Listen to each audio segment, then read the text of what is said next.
Learned over the years.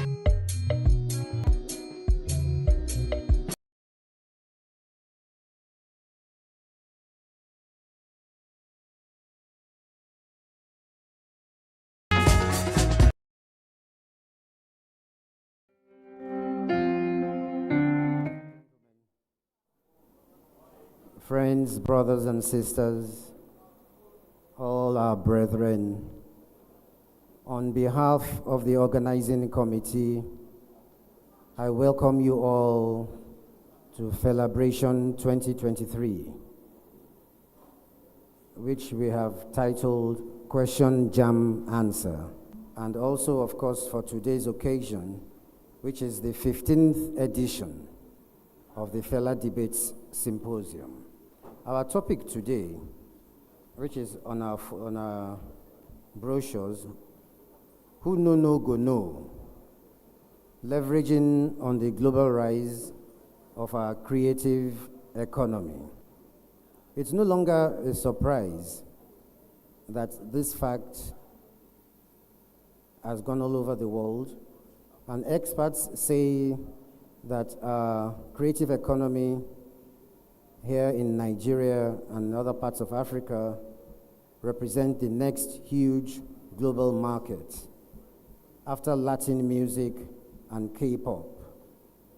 But for us, in spite of this emergence, whilst we celebrate this rise, the growth in the industry is actually due more to what I call a confluence of happy coincidences rather than any design or systemic planning. And of course, we can't rule out the individual brilliance of our creatives and artists. There are many issues which are still to be resolved to really meet this target and this huge goal that appears to be so imminent. And today, we have a panel which we have specially drawn up to discuss the issues and also explore the way forward with their suggestions as to how to improve the industry. Amongst them today, we have a cultural activist and renowned journalist who is now a major figure in film production, who will talk on policy in the industry. Or you might even consider that, or maybe the failures of policy, and also possibly profile the way forward. Another panelist we have, a creative writer, famous writer, poet, publisher, and champion of literature and literary works. She wrote the seminal novel, The Secret Lives of Baba Segi's Wife. From South Africa, she flew in last night late, Thembi, a lawyer and who is also in music, brand partnerships, and licensing from the famous musical distributors empire. Our other panelist is an expert in digitization and the digital products and innovation at Airtel Nigeria. He has a notable background in music development and growth. And to drive this discussion as moderator, I have a gentleman who is a passionate advocate for the growth of our creative economy. He's a big man and a lawyer. an accomplished music entrepreneur who has been in the forefront of the development of the creative industry. He will be our moderator today, and he is Mr.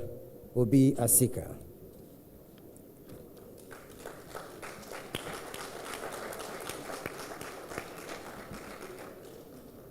I also have some announcements to make before we start, notably of which we have here with us today from the Nigerian Copyright Commission, I beg your pardon, Dr. John Asien, who is the DG, Director General.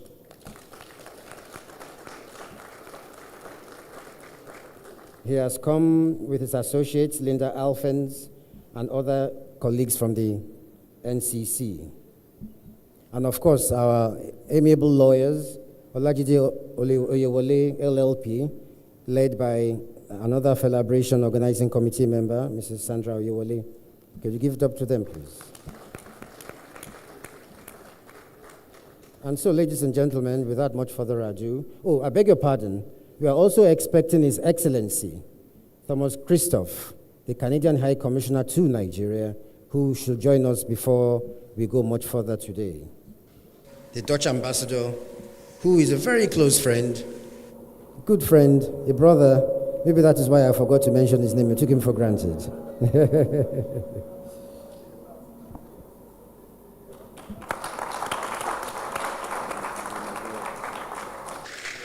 And also from the office of the Honorable Minister, from the Ministry of Art, Culture and the Creative Economy, Dr. Tolulope Latunji is also here with us. Michelle, do take another bow. Apologies. Good morning, everybody. Yeah. This is Celebration Week, so you can't be relaxed. You have to be some high energy here. I don't know, the guys in the back, can you give me the slides? We had a conversation amongst ourselves, so we're changing the format a little bit. We're not going to debate. We're not arguing about this topic. I think we're all aligned on the topic.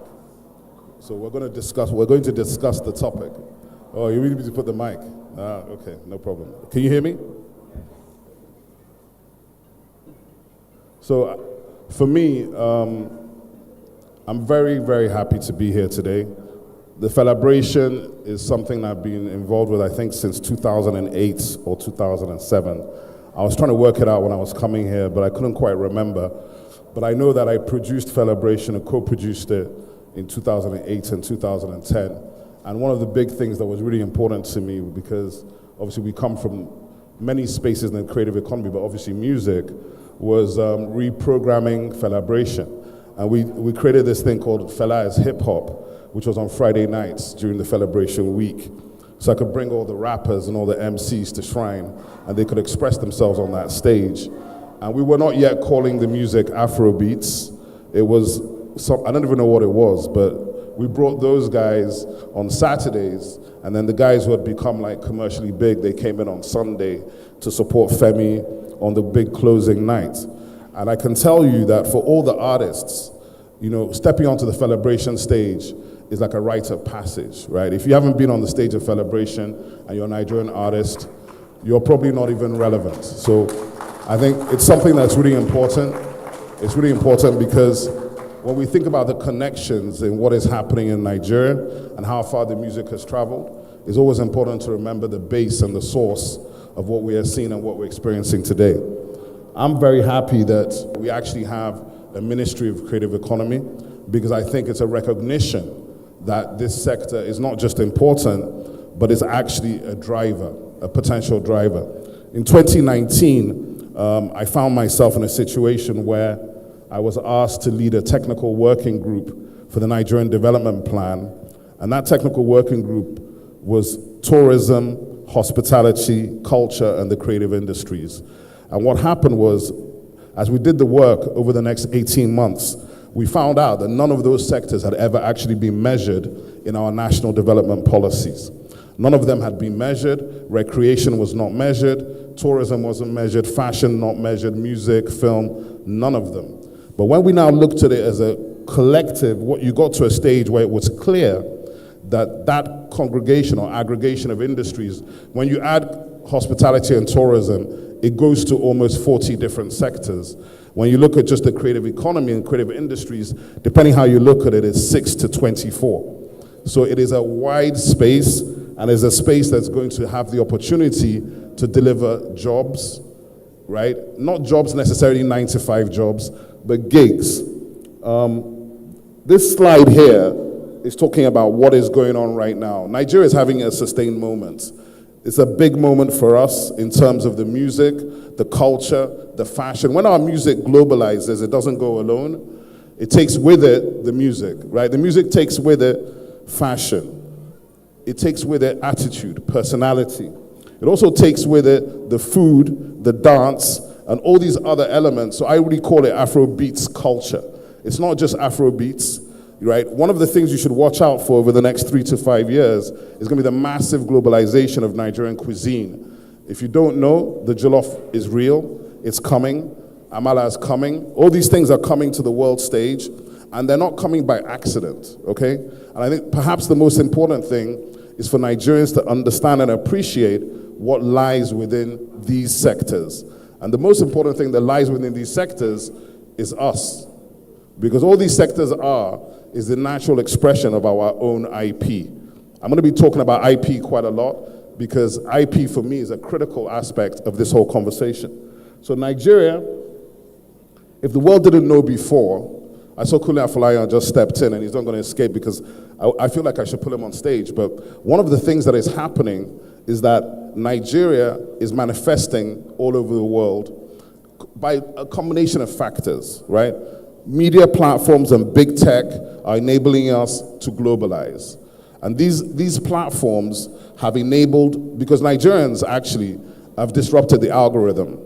Black people have been doing this as well in America.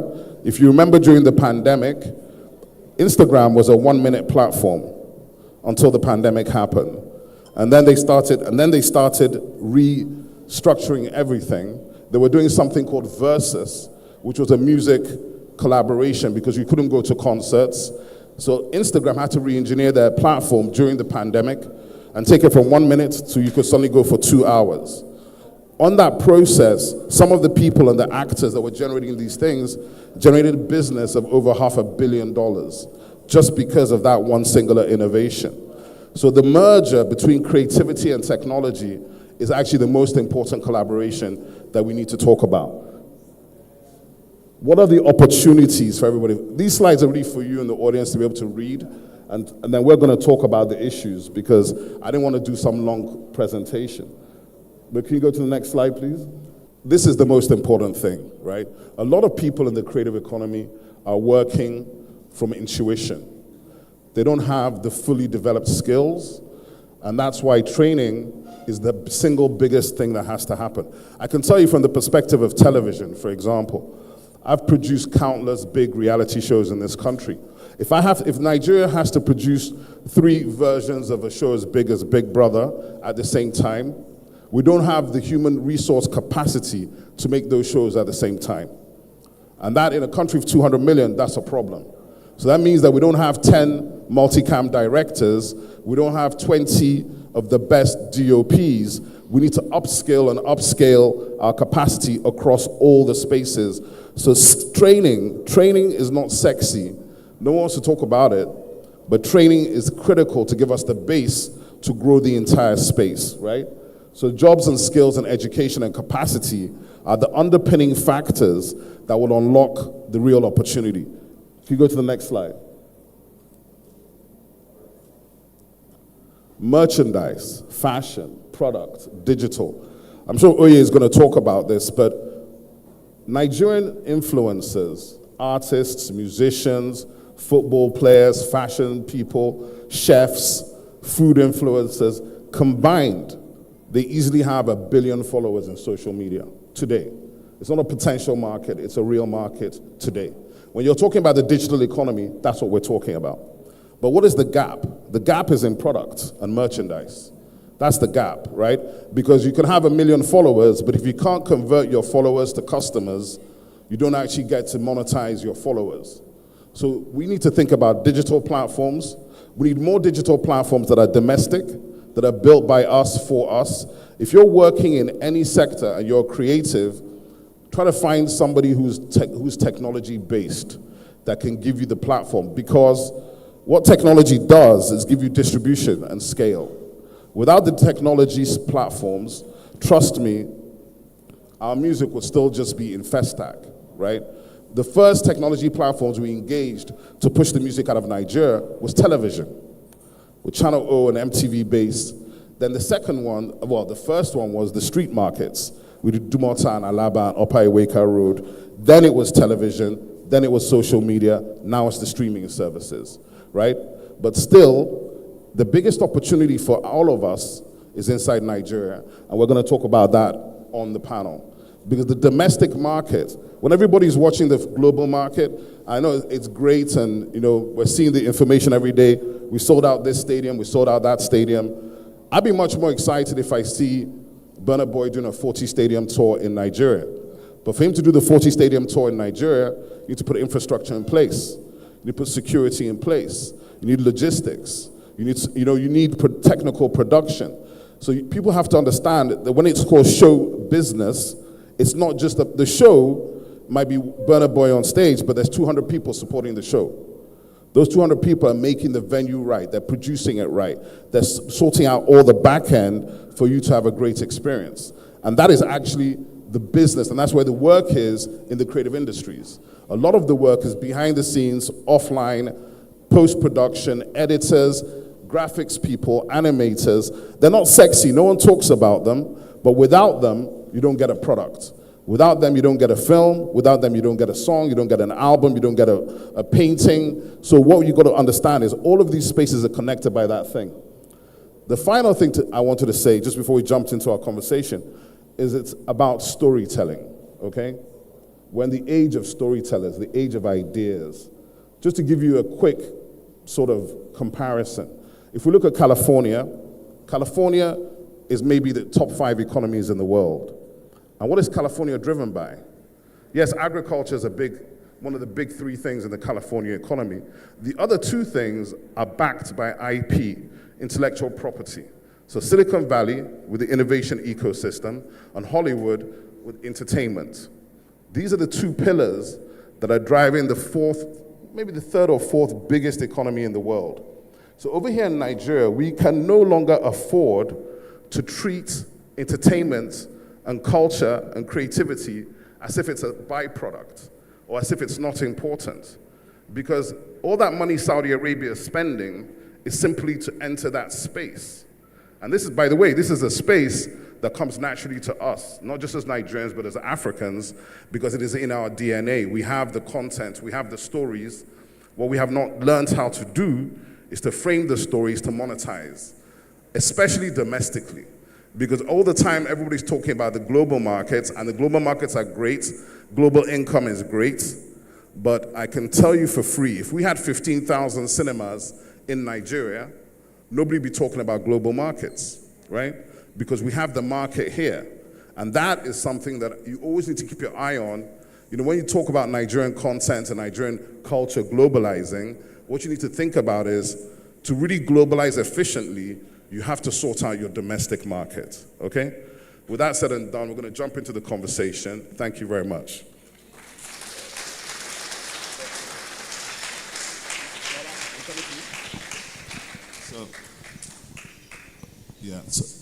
So Lola, we talked about this before.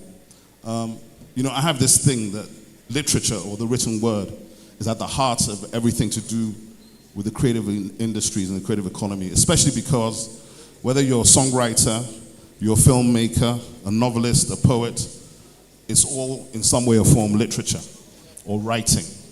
So for me, that is the bedrock, right? So what needs to happen to give more structure, more opportunity to the writers in terms of publishing, domestic market? What's your take? What's the state of the nation? Good morning, everyone. Thank you so much for having me. And I especially want to thank the organizers for including writing and publishing on this panel. So there's somebody here who's at least going to talk about literature and publishing. Not just me, Jaman is here as well, but I mean somebody who does just that.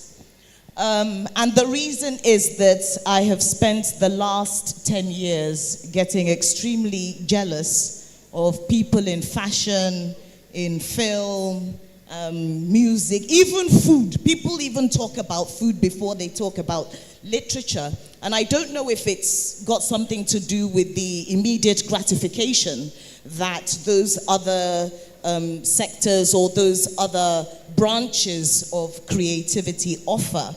But I'm really glad to be here today. So much about what you said was really interesting. And I think I'm going to start from the last point that you made about the 40 stadiums and what capacity we have. One of the theories that I have had about creativity within literature has simply been that it fails because we haven't created the market for it. And by that, I mean, and I have kind of studied this over the last 27 years since I founded my first publishing house when I was 23, to show you how much and how long I've actually been interested. And you get these books. You take books to a literary festival. I also run a bookstore, and I see what the traffic is like.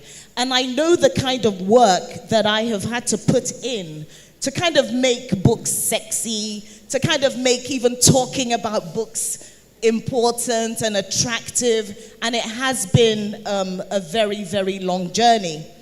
But unfortunately, I mean, talking about the global rise, writing over the last, I don't know, 18, 15 years has been a bit like crude oil, which, and by that what I mean is that we basically ship out our best literary voices and then buy them when they come back from us. And I'll explain what the process is, because as a writer, I have also been there.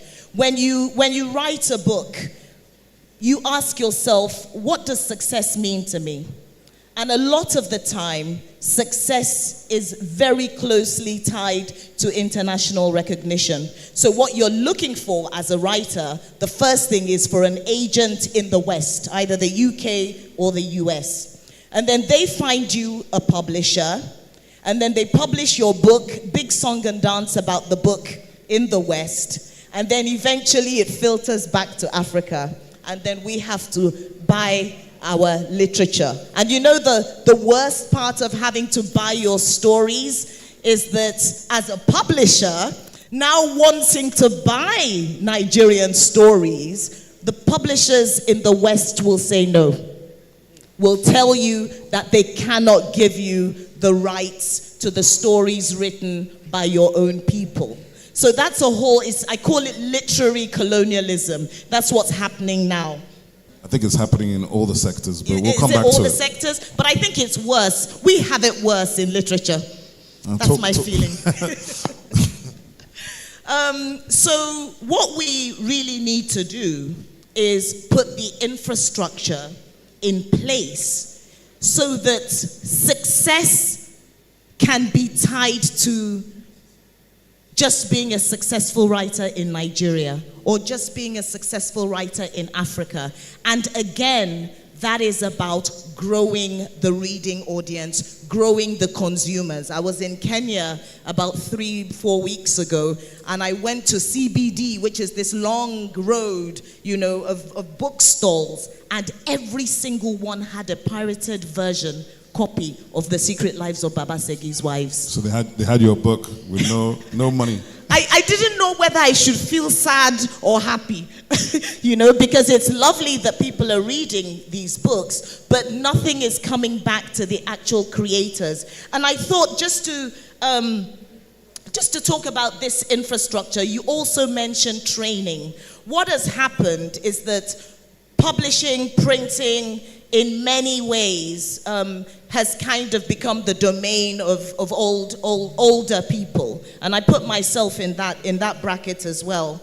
But we forget, therefore, as the world is evolving, as there are so many new ways of accessing books, we forget all the individuals, the huge number of individuals that are actually involved in the creation of a book. So, for instance, we've got the editors, the copy editors, the line editors, the designers, the illustrators, the marketers, the sellers, the distributors, the printers, the layout specialists, and of course the agents. Without these individuals properly trained and functioning, we cannot even be able to talk of creating products that we can then export effectively. Thank you. Thanks so much for that perspective, man.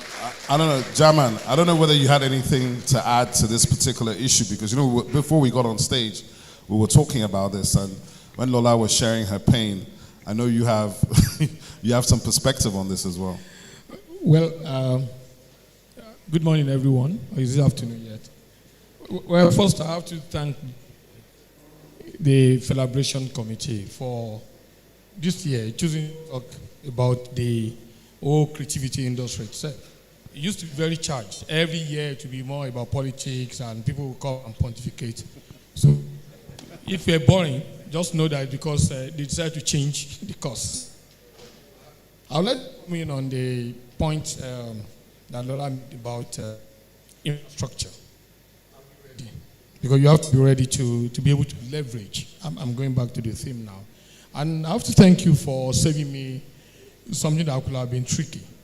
You know, I came with a prepared paper, and there were certain things I wanted to say. People know me for speaking in a particular way. But when I was told that the GG of copyright is there, I said, okay, so how do you do this? Because I'm going to throw more at you. But this format has now helped me to say this. Now I want to invite you to just imagine this. The same problem we have with NEPA. PHCN. You know, sometimes they say the problem is not it is the distribution. We don't even know the problem we have now, because now we've dropped even further. The problem of the creative industry, I'm going to the infrastructure now, is that we're producing a lot. Production is not our problem. In fact, every street, almost every person in Nigeria is producing content. But how do you distribute it? How do you distribute it in an environment where you have not fixed the basic problems that people have? The simplest of them is the power. People want to produce. They want to get it to the attention of the world. But there's no power to do it. People want to produce. They want to put outside of this country. How do you do that? That's what Lola is talking about. People are writing, but then distribution has to be networked to somewhere else. Comes back to us. So what I think is that I said, are we ready? Just for 2 shots that I gave similar talk at Kuramo Book Festival, where I was saying, I was serious. Is this a serious nation? Honestly, I was serious. Are we serious that the industry that generates the most money, the creative industry, apart from the church, apology to the pastors and imams, the church that employs virtually, the church does not even employ as much as Nollywood. The one that has employed the young people, that has employed quite a lot of people, millions of people. In fact, the latest millionaire, the latest middle class people is the creative industry. Please tell me what the system is doing for them to help them to produce and to. I have here, I thought I'll get to that later. I don't know how many of us know about a document called the Cultural Policy of Nigeria. You can see that I have two. The Cultural Policy of Nigeria. When I joined the Guardian in 1987, the first document I wrote on, the first workshop, was on this policy. Up till now, there's no, you can bear me witness, there is no cultural policy of Nigeria. Everything you want to know about how to help the creative industry, how to help them to produce, how to push their work out there is there, including copyright commission, National Council for Arts and Culture, Nigerian Film Policy, everything is in this document. But you know what I discovered? Because I'm part of the fraud too. It is civil servants ATM. Every year they must have a conference, a review conference. They must have, they call us to Abuja. I got tired, like that senator who said, I've made enough money, don't call me again. I said, please don't call me again. Because I discovered that I've been attending all these workshops, review workshops, every year. They put me in a hotel. But guess what? When we get to the meeting, we want to review the cultural policy. The first thing we talk about is who is producing the bag, who is making the food, who is going to be arranging the hotel. We never really get to discuss this. And we've kept this document in the cooler. Many of us do not know about it, but this is the document that should help you to produce your work and to push your work out there. Now, let me wrap up on this. At Afrima, I think that was when I first met you actually. I was the Rapporteur General for the conference. And I heard the Nigerian minister telling British Council, British Council is just the government of Great Britain. And Nigerian government minister said, we want to partner the British Council to do a particular program. Rapporteur generals are not supposed to speak. I stood up and said, Minister, no. The people attacked me. I said, no. You can't reduce Nigeria to the level of British Council. How do I, someone in the creative industry, how do I relate to British Council? Because they are talking to federal government of Nigeria. You are not government of Great Britain. You are talking British Council. And that's the way we've been pushing on that. In a disorganized system like this, people take advantage. I don't believe that there's no money in the creative industry. There's money, a lot of money. And I would draw an example from, there was one telecom company that said they started this ambassador program. They gave a particular reigning musician there a certain amount of money. And then the taxmen went after him, and the guy had to scream, no, I didn't get that. Because they gave him almost like 1/10 of what they claimed that they gave. But you know why they would like that, and why the minister and the cultural bureaucrat would like that? It allows this same malignant cancer that we have, corruption. All you need to do is give some money to the minister and his people.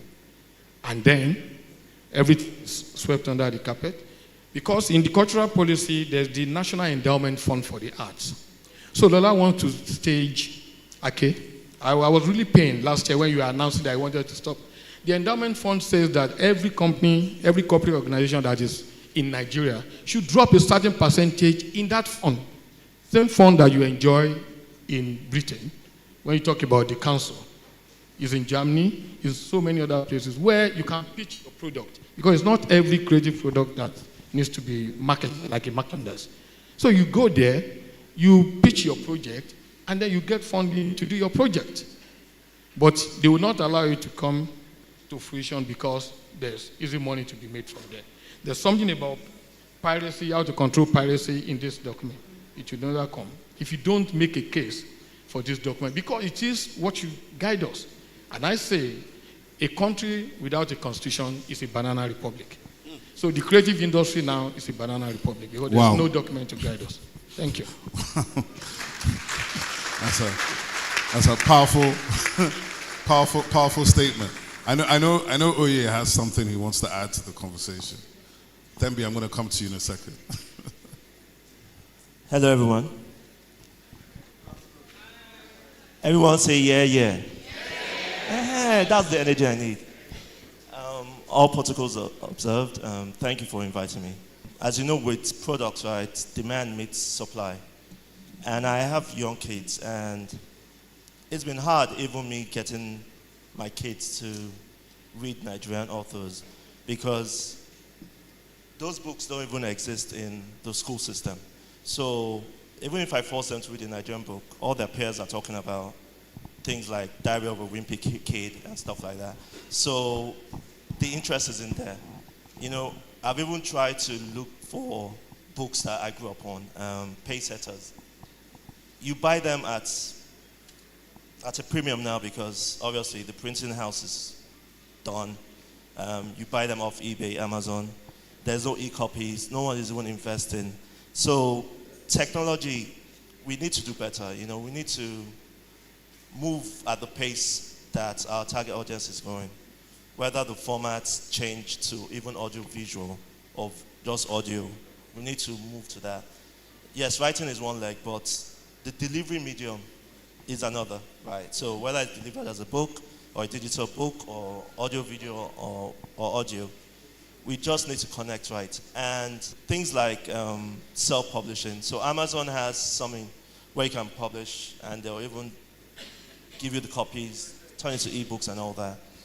Our government should do those co-creations. No one needs to create. If it's already existing, if it's already global, just co-create with those solutions. And, you know, there are other smaller partners. There's Okada Books. They sell things. But there's really no empowerment, you know. An SME can do so much without support. So let's support. Let's do more. Thembi. I mean, the funny thing is, I don't know whether we're going to keep talking about this specific issue, or because, you know, you also as a lawyer working in the music industry, right? And but thinking about the issues, you know, everybody who's Nigerian is excited about, and I have to tell you, Thembi works with Empire Records, which of all the international labels that have come to Nigeria in the last 20 years, in my view, are actually the only successful one. I don't think Universal and Sony have actually done much, with all due respects to my friends there. But I think Empire have partnered efficiently with YBNL and, you know, other artists such as Ashake will really do something special. And I'm just thinking, from your perspective, thinking about IP, our IP in Nigeria. You know, I think the value of Nigerian IP is enormous. Absolutely. But I think there's a big gap in understanding how to measure that value, how to monetize it, and how to get it financed. Because if I want to get a play done, unfortunately for me, I don't come from a background. I'm an entrepreneur. So I've never gotten a grant. I go and look for money and make the project happen, right? What can we learn from what South Africa does in this space, right? That is a bit more organized, like IDC and DBSA, Yes. right? And just give me that perspective vis-a-vis this conversation here. Good day, everyone. Thank you so much for having me.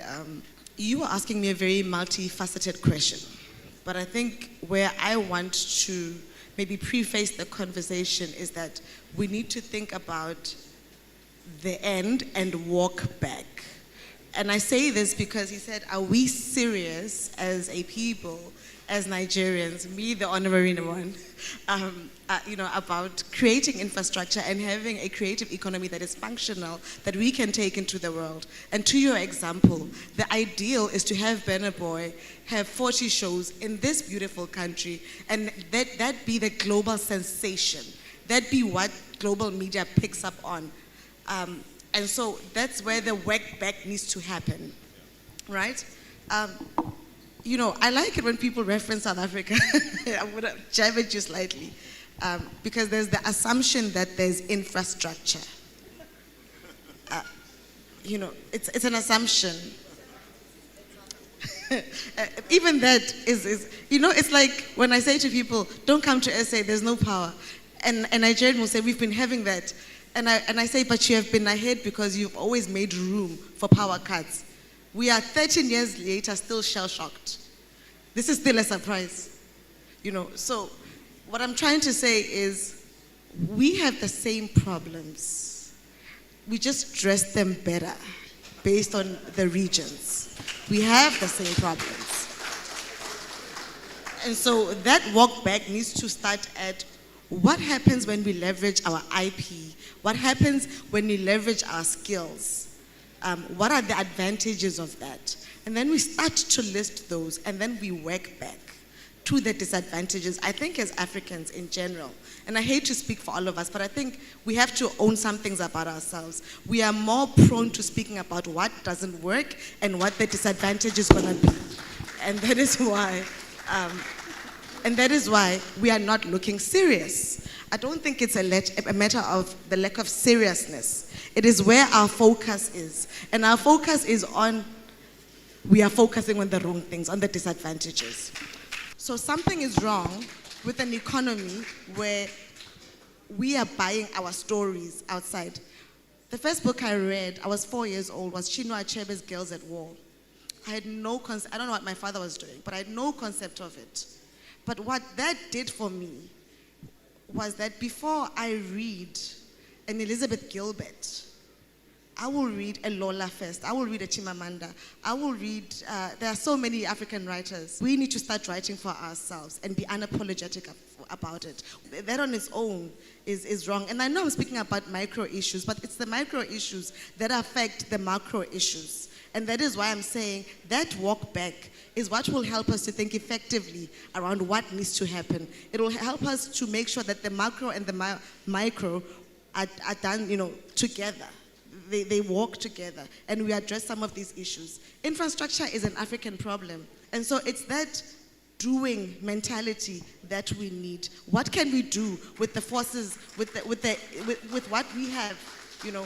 It is hard because we are who we are. We just don't see ourselves, and the world sees us, and we've allowed them to colonize us at this day, and still talk for us and still speak for us. Something is wrong in a world where Burna Boy or an Ashake or anyone for that matter cannot fill stadiums here because we are still talking about the Naira-dollar exchange as opposed to the social impact of it. Facts.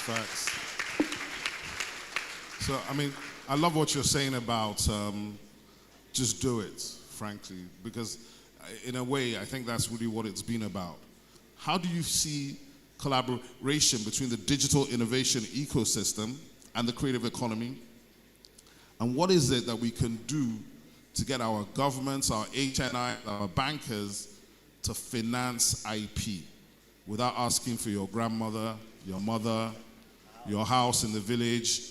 How do we get them to understand that the single biggest things that have happened in the last 25 years are IP platforms that came out of ideas? They're not no physical anything, it's an idea. How do we get that? No pressure, just...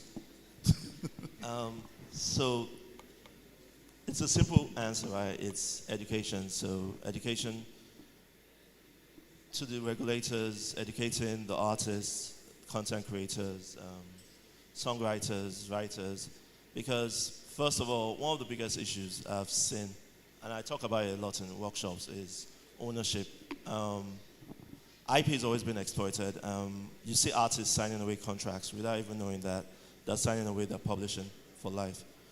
So every opportunity I have, if the artist in the room, the first and most important person you need on your team is a lawyer, because music is law, IP is law.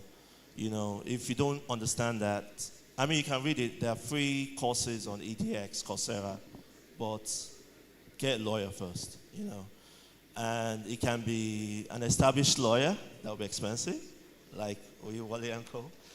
Or you could get one that will grow with you, that believes in your trade. So empower yourself. Education is the first step. Thank you. It's funny because just as we were talking, I was thinking about, knowledge, right? And I think one of the things that technology gives us is distributed knowledge, right? So there are many free websites that have a lot of information that can guide people who are trying to come into this sector, either from the educational side. That we all know we have an issue with curriculum in our universities. Nollywood itself is not even really in our curriculum. We still are dealing with theater studies, which is a big problem, right? So the music industry is not in our curriculum. And part of the problem is we have not codified these industries. And sometimes when you don't codify it, it looks like it's random.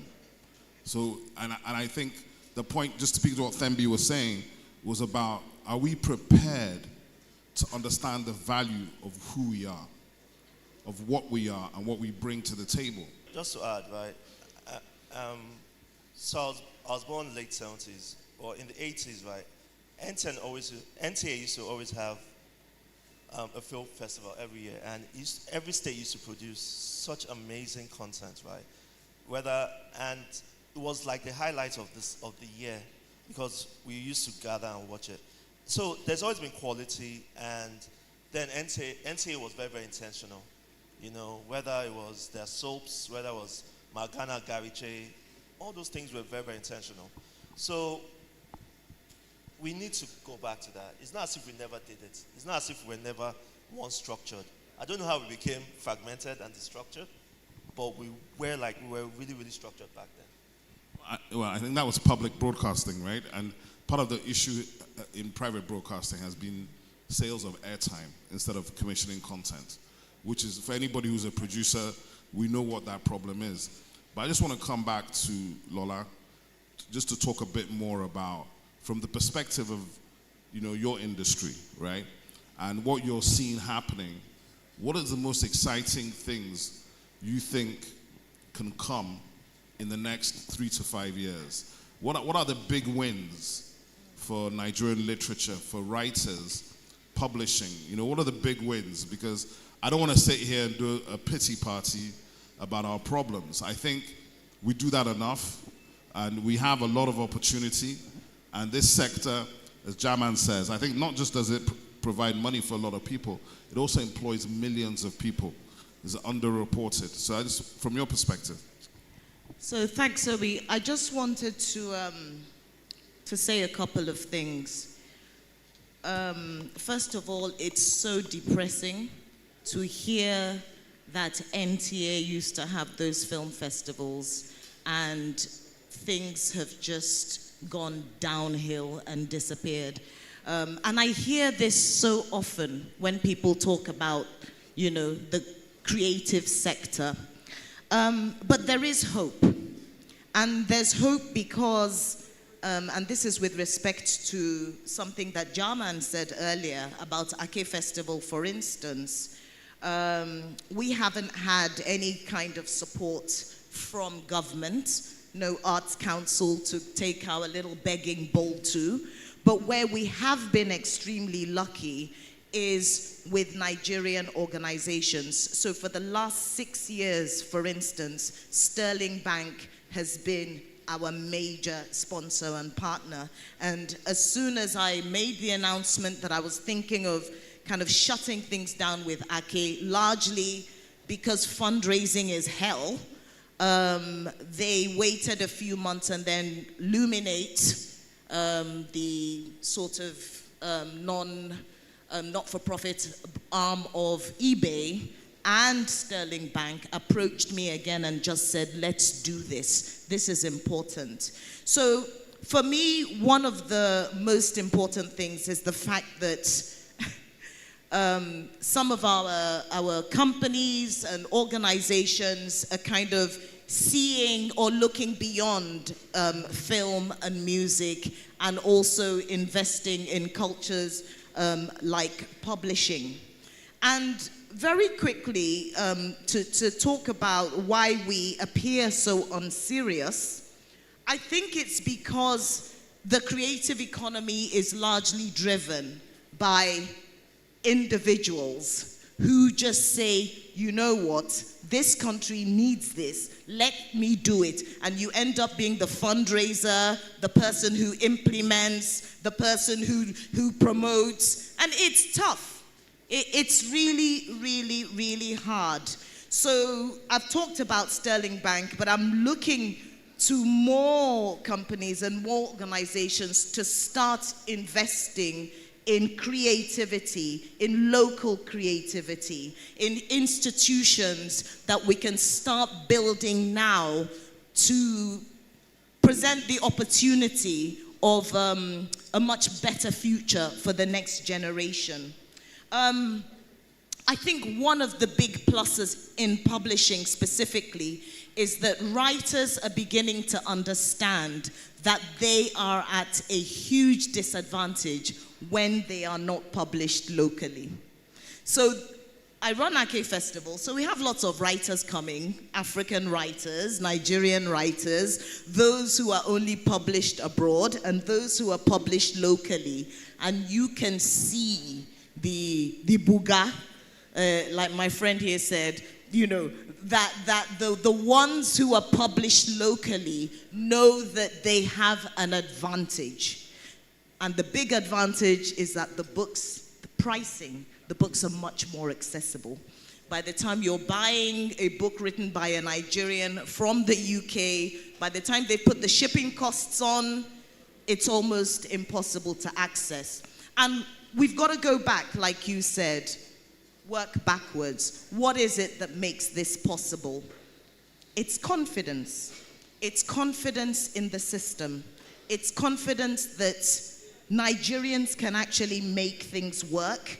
I go all over the world and people talk about Nigerians and they say, when you're talking about a Nigerian, every Nigerian has confidence. They are so confident. They can say anything and do anything, which is true. But I just wish that confidence was applied to actually building infrastructure that works for the majority of the people.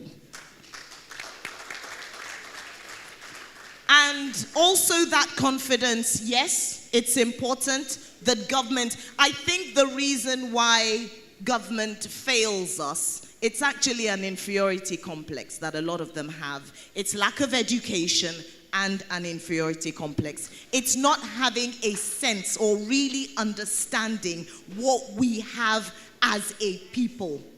It's not understanding the depth of the talent. It's not even appreciating the numbers, the advantage that comes from the sheer numbers of being a Nigerian and what that means as far as putting your product into other people's hands.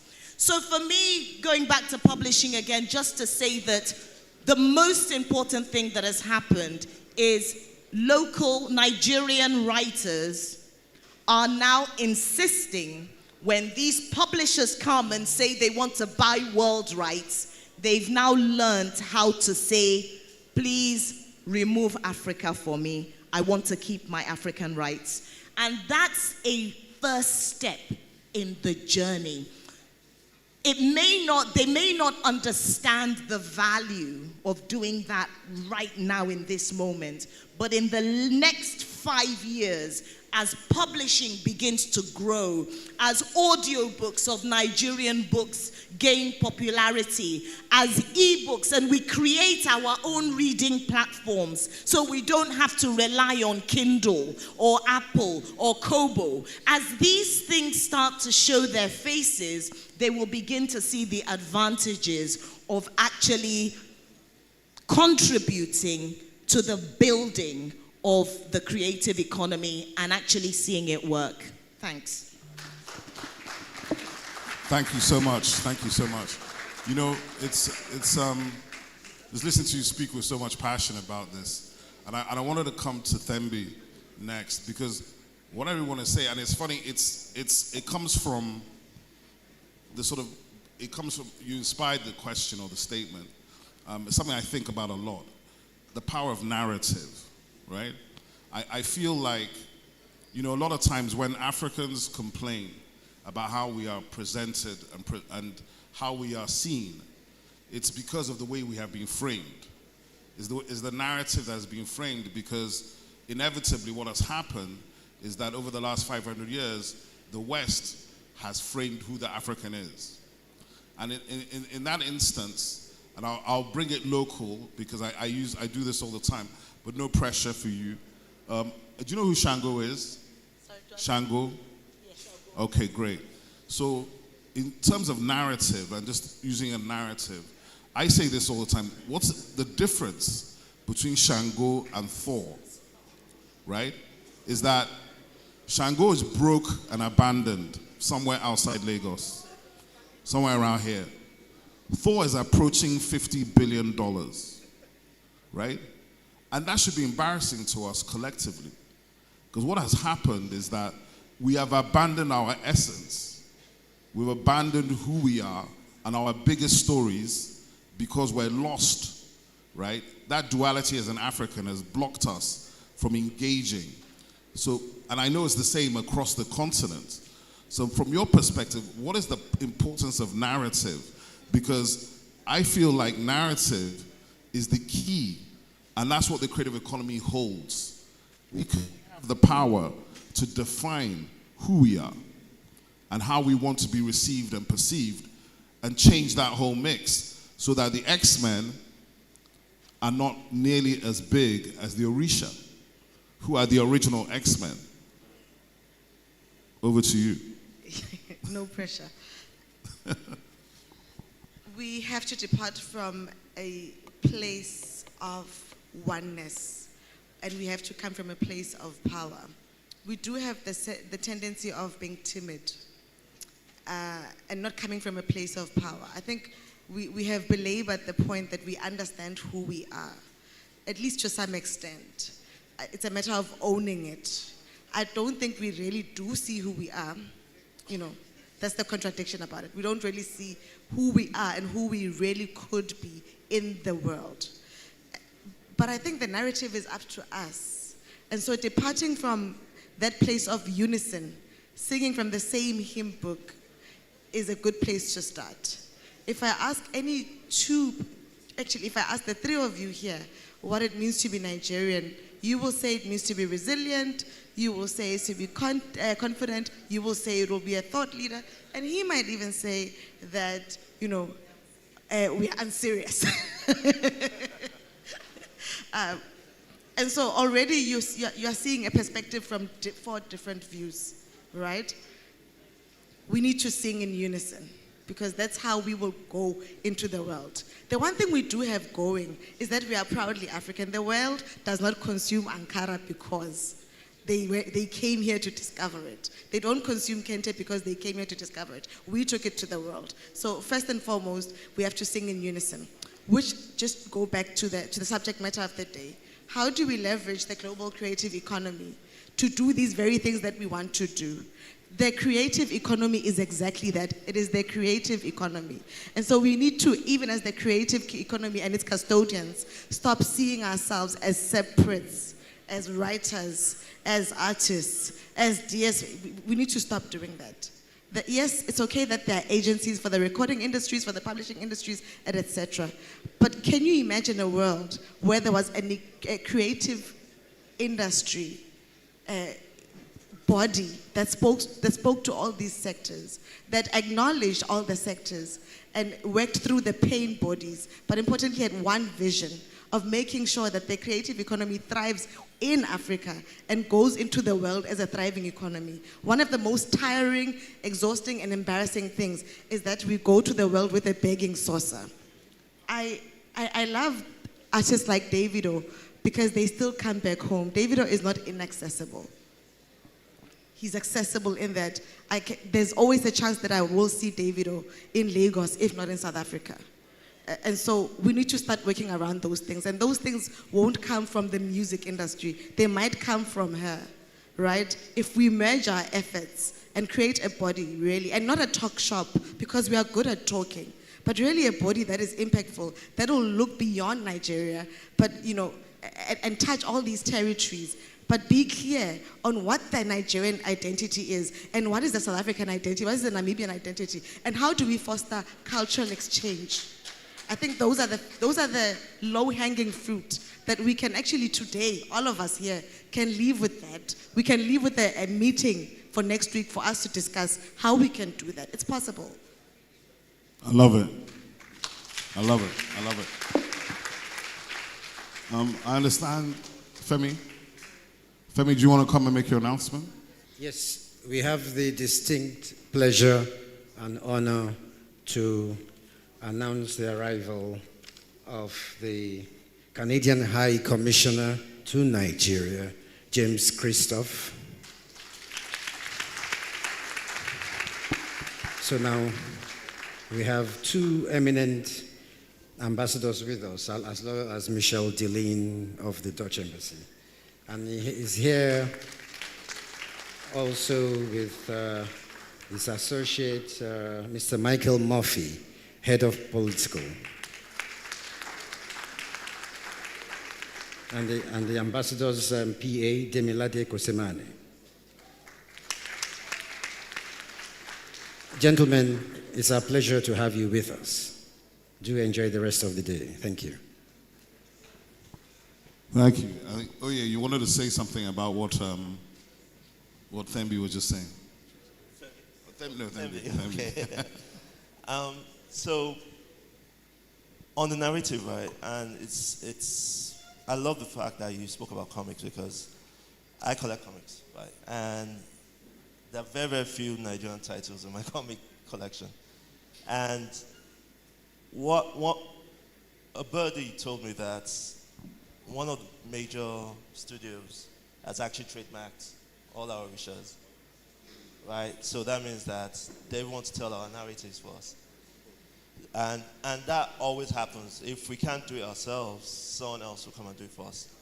So and I don't see any problem with that if it's like a collaboration. It's collaboration. If the stories are told properly, there are no issues at all. But what happens is that there's even most times they don't collaborate with the right people.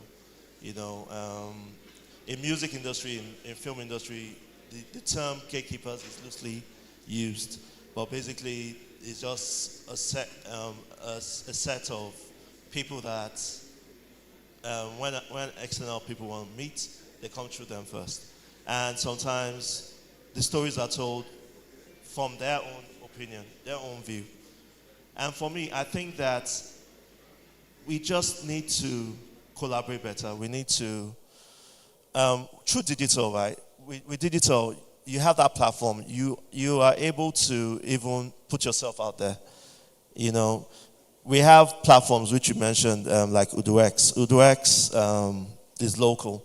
And because it struggled with other services like Apple, Spotify, it had to change its business model into live streaming. And now you have people like Live Nation coming in. So I don't know what is going to change his business model to again. But you have countries like China, Russia, who are very, very intentional, whether they're ensuring that in Russia, Yandex remains way, way bigger than Google. And Yandex is now in Africa trying to exploit us. They've launched in Ghana with their car sharing app. And they are also trying to launch the music service here. In China, you already know the successes of Sina Weibo and all of them, and Alipay, Alibaba. So, but those are governments that are trying to be intentional. We have unicorns already out of Nigeria, be it the Flutterwaves, the Paystacks. But how much is the government even trying to collaborate with those ones? You talk about issues with content. I had a small gap in my work experience, and my wife and I tried to do a startup for kids, animation, and it was a struggle, because Nigerian investors didn't want to hear that. If you're not doing fintech, forget. And those that were most receptive were the foreigners, because they understood it. They had seen the successes of Coco Melon and all that. And it just shows that it's even hard to channel your path in Nigeria, trying to get all that support. So collaboration, because digital is global, you don't even need to wait for Nigeria anymore. You can get that collaboration beyond. But the only thing is that try and make that narrative as concise as possible. Even if it's not made by us, let it be for us in its totality. Hello. You don't want me to talk. I must talk. We fall into that place where we say we all thrive in disorganization. We don't like structure. Most things that we do in this place, we don't like structure. That's why people talk about companies that have lasted hundreds of years and, more than that. I have a book I'm reading currently. You hardly can find Nigerian companies that have lived over 100 years because it is Lola Shunei and Son Limited, Jamana Nikulapo and Daughters Limited, because we do not like to have structures. And what the cultural policy says that there have to be structures. I give you a quick analogy again. You know the way we've run refineries. Are you not surprised that refineries are not producing fuel? They're not, and people are being paid for over 30 years, 40 years, and the refineries are not working. And they are being paid. This month they are going to earn pay. In the Ministry of Culture, and I hope the essay to the minister is listening, so that please tell her she must not organize another stakeholders meeting. That is Bajwe. All they want to do with that, civil servants want to make money. So they call a conference and they take us to a hotel and we sleep and we eat and then we go back and they say, the idiots have left. They close the book again. She must not organize one. She has enough documents in, she should just ask them, where are the documents to guide the cultural policy? Because we've been doing this for, I said the first story I wrote when I joined journalism was in 1987 was cultural policy. We were in ASCO in Badagry. So she must not organize another one. There are people who are being paid as civil servants. I'm sure you have encountered them. They are directors of National Museum, director of National Gallery of Art, director of Creative Industries. Do you know him? Nobody knows who the director of, there's a federal director for that. The president have been having SA what? Creative Industries. Do you even know them? You write them letter, they don't even answer you. Because they know that we're not educated. You don't have the information. Information is power. If you have the information, you know how to operate. And you can ask our friend from Canada, from the Netherlands, do you have to operate through culture, through particular structure, which we seem to pretend that they don't exist. Talking about belief system and co. This policy talks on the 2.4, talks about indigenous wisdom and knowledge, the protection of indigenous wisdom and knowledge. Talks about religion, traditional belief, and value systems. How, as a creative, you can produce your work without falling into the trap of Gang of Lagos.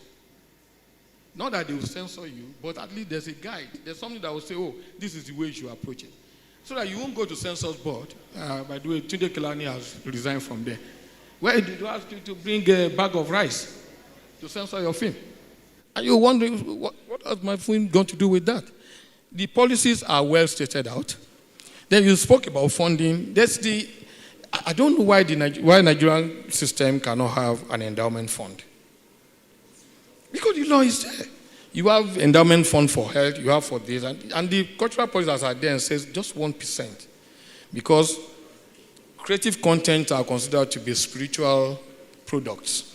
You take from the community, so you have to pay for that. Airtel, for instance, should pay for content. But they are doing it. But they are doing it within a disorganized system where you can't quantify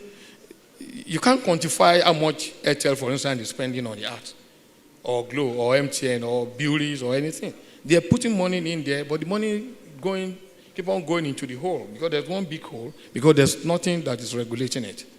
So I think talking about collaboration, this is where the first, even before collaboration, which is very important, it is advocacy that we need.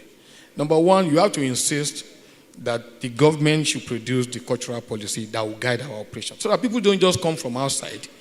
They take whatever they want to go, do whatever they want to take, and then they go away. And you are left with nothing. And you see them. They stay in a hotel, they take everything, and then they go. Then we have to insist on those who are going to head some of those organizations. And I'm happy that the DG of copyright is here, because we know the battle that you have to go through to insist that I've got to be there. He's the most knowledgeable in that field. But you will not get there because it's not civil servant. It's coming from outside. So what? If he knows the job, give him the job. Let him do the job. But most of them now, they're just there. You don't, if I ask you who is supposed to be in charge of music, you don't know. Because the person is not in your face. And the sign, Nigeria is a graveyard of treaties. We can sign treaties for Africa. We signed virtually all the treaties. We signed all the international conventions. And money is coming in. UNESCO is pouring money. United Nations is pouring money. Everybody is pouring money into Nigeria, but you don't see it because it gets into the hole. Because they know that we have no information and we have no knowledge. And I think that's the essence of what Fela was saying, that you have to be informed. You must have information. You must have the education to be able to question. Because part of the problem of the Africans that we do not ask questions. We don't. Everything they do is okay, so far I'm okay, I don't want trouble, Mama did for house and all of that.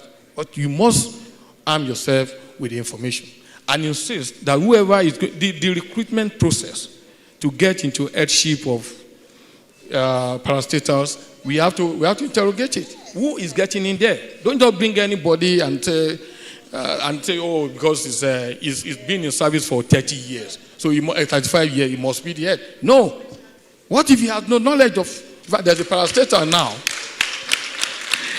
There's a parastatal now. I won't mention the name because they almost attacked me 3 days ago. He was in charge of security of these parastatals. Under him, artifacts were being stolen. You know his position now. He's a director of that same institution. You know what your Bible say, that when you wash the hand of a cat and you put meat, you put meat, I thought she was going to snatch my microphone. Don't worry, I'm afraid of beautiful women. You know, the man is in charge. Meaning that anybody, Jidebelo knows what I'm talking about. Because we were looking at the place from his office, and I would say, this is supposed to represent Nigerian spirit. And we're told of things that are going on there. So we have to interrogate who is getting into that place. Okay? Then, when they talk about board appointment, I wish today Kelani could speak the board in which they put him. Yes, sir. You are the oldest man here. They put him in charge of a board. When I looked at the people in that board, I said, TK, if you don't write your resignation letter, I'll write it for you. They will rubbish everything the man has built. Because they were there, they were interested in who is selling generator, who is renting the house. They were not interested in the job. Because we've not interrogated the recruitment process. The president is going to have board appointments now. Please watch out. They bring all kind of character and they put them in charge of board. They had no relationship with the parastatals. And then because they know that we don't know, there's nothing that was going to happen. Of course, when you have all of that, the artists themselves now have to sit down and say, we really want to work on collaboration. Because we throw all these words around, collaboration, cooperation, networking, and I'm always talking about them. How do you network? How do you collaborate? How do you cooperate when every one of us has been made a hustler? We are hustlers. I'm a hustler. You are hustling to get money to do your show, to do common creativity. You are hustling. By the time you finish hustling, when are you going to have time? And then the final note for the artist. Creatives like to believe that we're superheroes, supermen. I'm a creator. I create work. I'm going to be my own lawyer. I'm going to be my own agent. I'm going to be... No, there are professionals who have been trained. That's their job. They've been trained to do that job. If you give them that job, they will do it better than you. You don't have to be the one to create work, then you quickly lock your car, you run to one place to go and get some support system. Whereas there are professionals who could just be on that line. I'm surprised that the Nigerian legal system is not training a lot of people to manage the creative industry. The kind of story we had about Mohbad and whatever has happened is because the professionals are not involved. So they're doing man-to-man, and then when man-to-man did not work again, you get rid of somebody or somebody get rid of you. Thank you. I'll be speaking, I guess, directly as a writer and a publisher. And these are all questions that I continue to explore. These are all issues that I'm interrogating almost on a daily basis. So, I mean, it's so interesting what Oye said earlier about the fact that we have very few children's books. Yes, people do import Diary of a Wimpy Kid and all those other stories, but you then find out that the average Nigerian child, their diet is almost entirely Western. So what exactly are you expecting them to produce in 20 years' time? Or in 30 years' time when they are sitting in these seats? What are they really going to say? So this is to say it is really critical that we're going back to the things that are important to us. And I mean, this is something that I have to say, right? If we are going to explore Shango and we're looking at the Yoruba cosmology, how do we then what do we say when we're confronted by the other big industry, which is of religion, the industry thrives because of the amount of denigration that goes on with regard to anything that is actually authentically African, right? So if we're in that situation, where can we go? Where is the market? So with children's books, for instance, when I saw that there were very few picture books for young children with Nigerian content, I kept trying to get people to write, but when I wasn't getting the sort of response that I wanted, I just decided, okay, I'm just going to write them myself. So didn't know much about writing for children, tried to kind of learn it, picking up stuff here and there. And so now I have 6. I'm actually writing 18, one for every state in northern Nigeria. Thank you so much. But the reason why is because I also see how important representation is, right? We talk about it all the time, but we don't see how it actually impacts a child's thinking. When you put choices before them and you can predict that they are going to choose the one that is un-African, right, then we really do have to do something serious. So now that we've got these books, for instance, the next step for me with the 6 that I've written is thinking, okay, so how can we put them on other platforms to ensure that they're accessible to our children? People, you go to the average house these days and people, even little children, have iPads. How can I ensure that we are exploiting all the different avenues to ensure that our kids are getting a hold of our stories? So I am open, very open to such collaborations. It's something that I talk to, the writers in our stable about, and it's something that I'm constantly thinking of myself. I'm happy to collaborate. I'm very interested in working with people who are prioritizing how to promote our stories. Thank you. Thank you. It's wonderful. Is it Thembi or Oye? Who is it? And it's Thembi. So Thembi, from your perspective as an executive, right? You've worked extensively in the music industry, but I want you to, because we don't have anybody on stage from the film and TV industry, but I know you've also worked with that because as a music person, you have to work with them. So looking in at Nigeria, and you're just going back to the question of narrative, what do you think is the opportunity for our storytellers? Because I feel strongly that we haven't told the Nigerian story at all. I feel like we've sort of scratched the surface, yes. Like 1%. So what do you think, because I'm thinking about intentionality, like when we think about, the first time I went to South Africa 20-something years ago, the first thing I remember, walking into a bookstore, and there must have been at least 60 different books on Mandela. Just him. And there were about 25 different sort of animation comic story books just on him. And I'm thinking about Nigeria, and I'm thinking we've had countless public figures, athletes, statesmen, politicians, controversial people, all kinds of people. But there are no films, there's no stories about any of these people. What do you think about this? Because for me, that's really, really important. It's like, if we're going to be really serious, as Jaman said, when do we understand the power of those stories, from your perspective?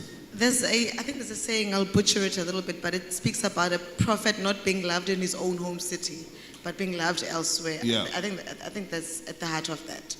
It's not for the lack of stories or storytellers. I think we are not being intentional about saying, this is so-and-so, here in the streets of Lagos walked a man called Obi, and this is what's Obi about. I think it's ego politics, honestly.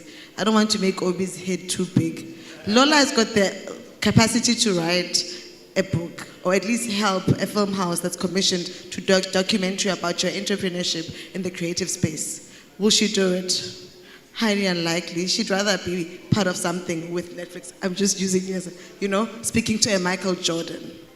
So I think there are temple stories like the Fela Kuti story, like the Wole Soyinka story. There are so many other stories, like the Chinua Achebe story, like the story of Biafra. There's so many stories that we can tell. And I think there are few people hinting at them. And so the owners, again, it comes back to narrative and identity and a sense of self. That's what will be pushed. That's what will push and drive that issue. And so what do we do? We have all these problems. How do we resolve them? I think he said knowledge is power.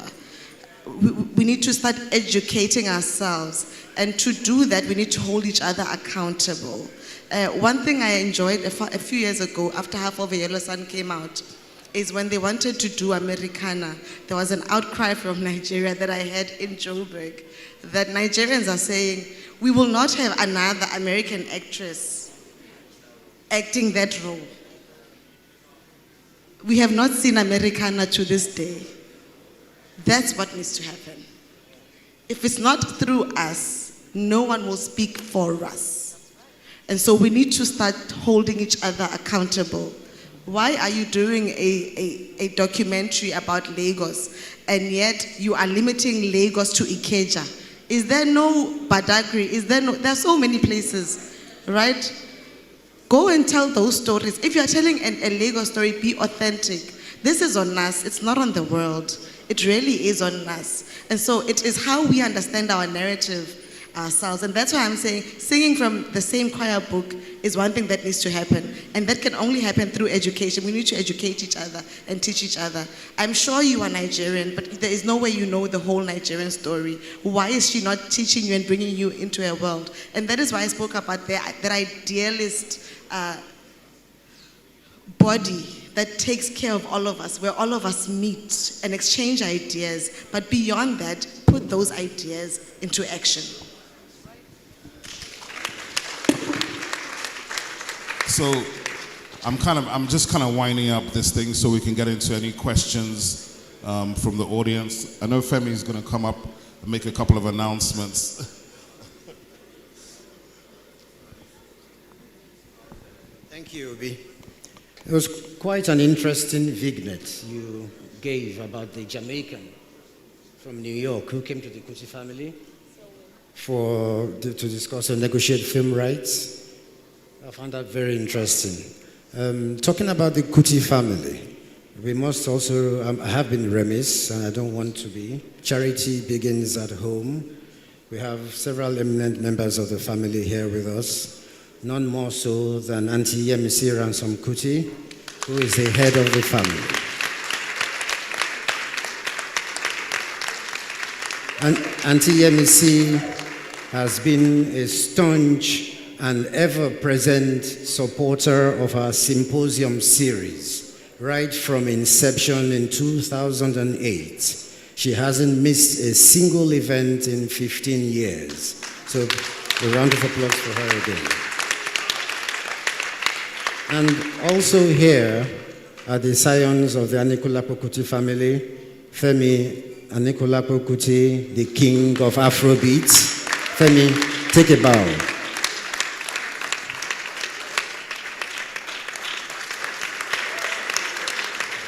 And also the founder of Felabration herself, Yeni YK Pa Kuti. It is often said that no YK, no shrine. Also here, we have Kunle Kuti, who's the curator of the Kalakuta Museum, the home of Fela. And we also have, of course, the irrepressible Seun Kuti, leader of the Egypt 80 band.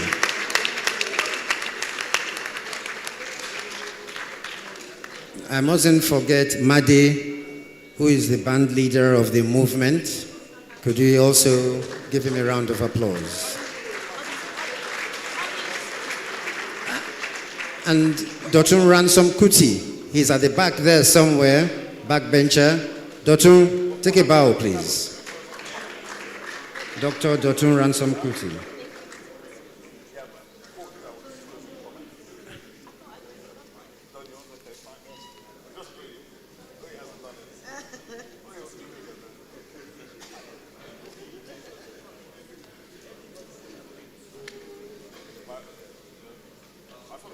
We have in the house Dr. John Asien, the DG of the Nigerian Copyright Commission. I understand that he would also like to make a contribution to the house after the round of handshaking.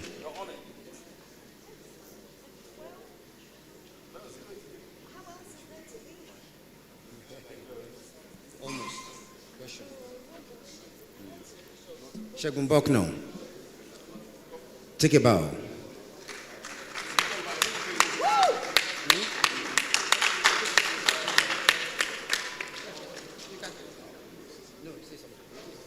Yeah, Dr. Asen, say something.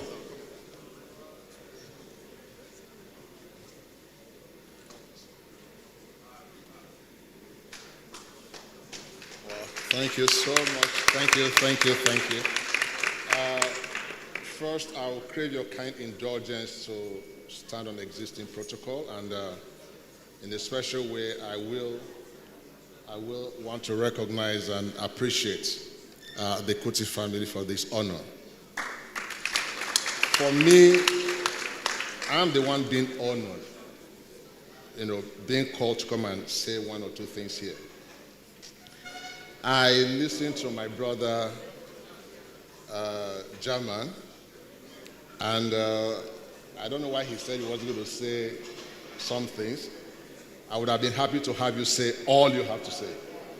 Because who not know, go know today. That is very important. If this conversation must go on and be fruitful, we should tell ourselves the truth. And I'm happy with the wonderful panelists we've had today, and I'm happy with what you said on the need for government to do more. Now, someone said something about having inferiority complex. I don't know if that's always the case with government officials, but I would say that one way to grow is to confront your fears. And for me and Nigerian Copyright Commissions, we are always happy to come and confront those fears. It doesn't matter what will be said. Mine was just to come here and take notes so that we'll see where policy will be reshaped. And so I wasn't planning to come and say anything here, but I've taken my notes.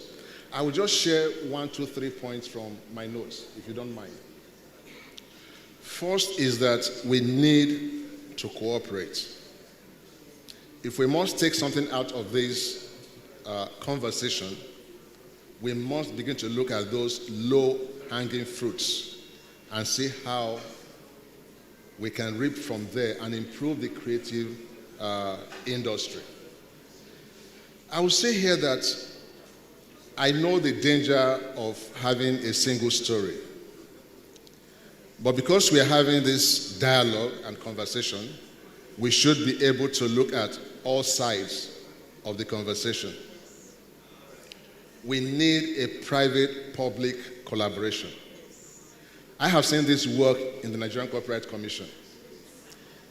You talked about the policy, German. I worked on that policy also. In fact, I've forgotten the year now. I mean, it's such a shame. But I would not agree with you that the policy should just be rolled out without further consultation.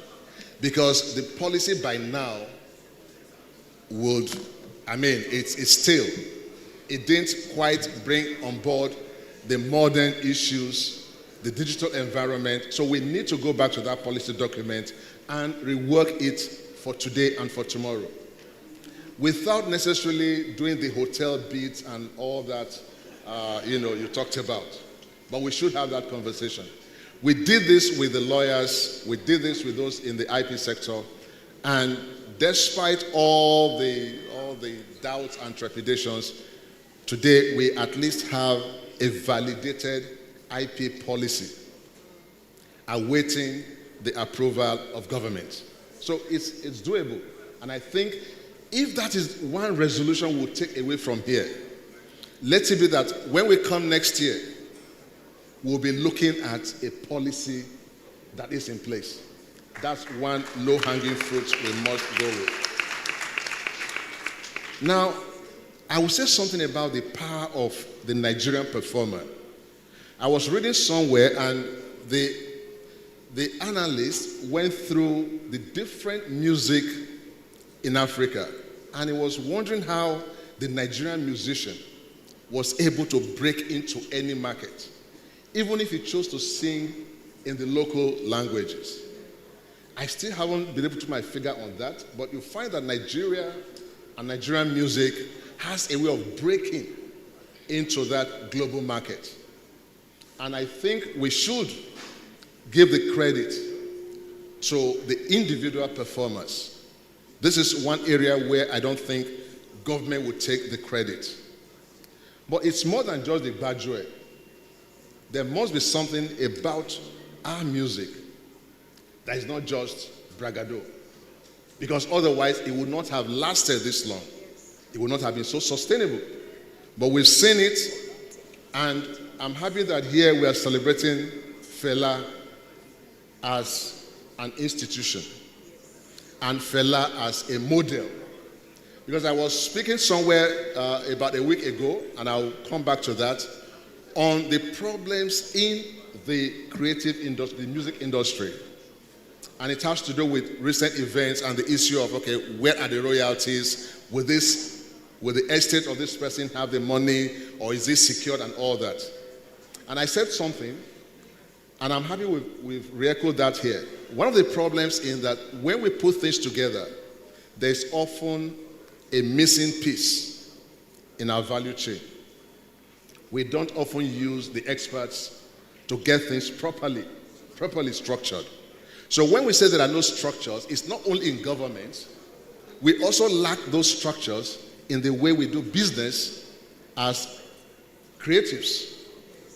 And I made an illustration. I said, well, if there's one musician and one music repertoire that I know has not suffered like most other musicians have, I say it's Fela's music. And I went as far as saying that maybe I was wrong on this, but I made the point that even the management of Fela as a brand is taken seriously. And that's one thing we need to put in place if our creatives will be sustainable, and will be able to bring those returns that will last and outlive them. So you can imagine how long Fela physically has departed, but we are still able to get something from there. Tell me any other musician in Nigeria in Africa that lived, departed, and is still relevant to the point where you can still look at the revenue stream from the creative work they did. So this is very instructive on the need for us to look inward and see if there are structural imbalance that we need to put in place. I would say, in rounding up, that listening here for the Nigerian Copyright Commission, looking at the creatives is everything from the publisher, in fact, from the author to the publisher to the filmmaker to the musician, just about everyone in the ecosystem. And we know that there's one thing, like I say, we all sleep in different rooms, but we have a common nightmare. So when we wake up in the morning and we recount our stories, we find that it's either we're living in a haunted home and everyone is having the same nightmare, or there's something about what we ate before we went to bed. That is something I want us to think about. What is the problem? Why are we having this same nightmare, all of us in these industries? One we have identified here is that there are no contracts. Sometimes you sign papers, but they are not contracts. They are not agreements. They are sometimes enslavement charter. That I agree to be your slave. And when I'm gone, my works will remain with you. That should not be the case. We need to address that. And I'm hoping that we have another forum where we can look at those nightmares in the creative industry and why, despite the fact that we sleep in different rooms, we all come back in the morning to recount the same nightmares. And I'm praying and hoping, more hoping than praying, that by the time we come back for next year's conversation, we would have found some solution to some of these nightmares. I'm very grateful, and I'm sorry. I've apologized to as many people as care to listen, that I feel so ashamed that I was not at last year's event. I feel so ashamed that the competition, the debates with school children went by without us knowing. I wish we could atone for that. But if there's anything we can do, because that is one area that is dear to our hearts. And I promise that, please, I beg you, when you're doing this, planning this next year, despite the disbelief and the distancing from government, let's have a functional system. Let's have a partnership that works. And let's remember that it doesn't matter how smart you are. You cannot clap with one hand. Thank you very much. Thank you.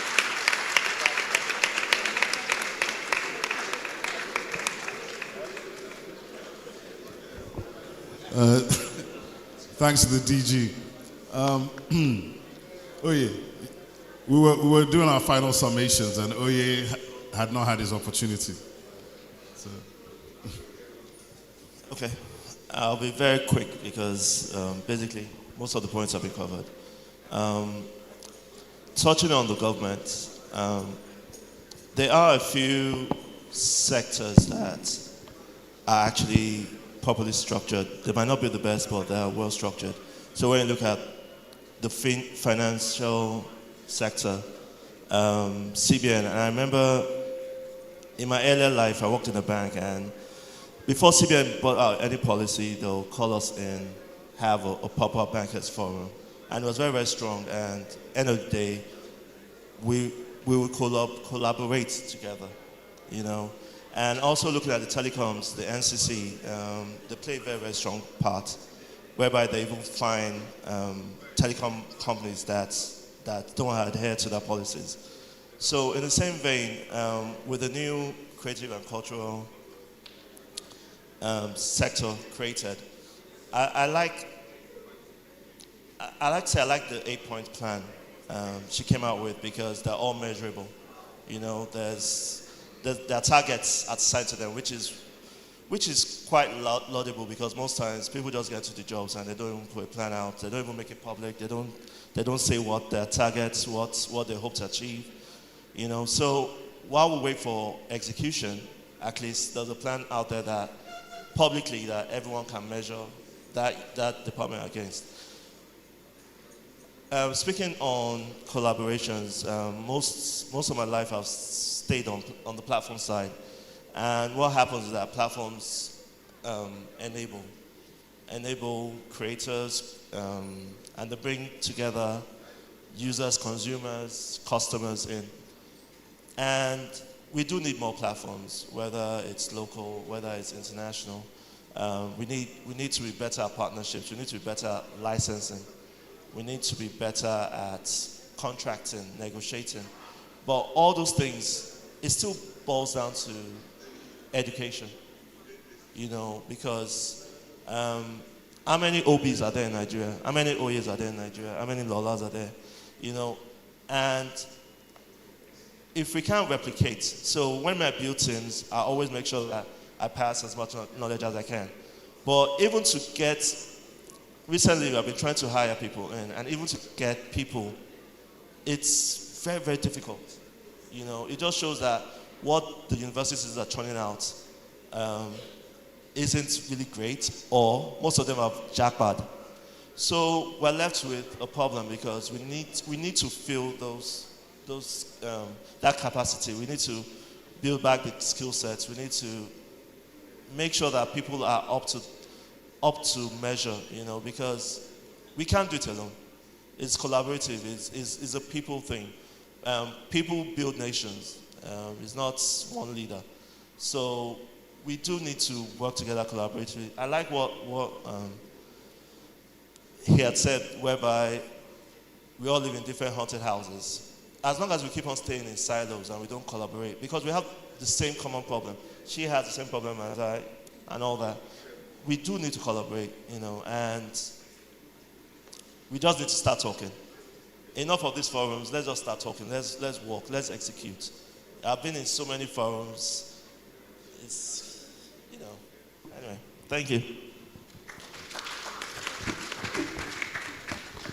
I just wanted to say that what you said about passing on the knowledge and everything that one has gained, unfortunately, these are not skills that can be found in our tertiary institutions. And you've talked about training, and it's very hard.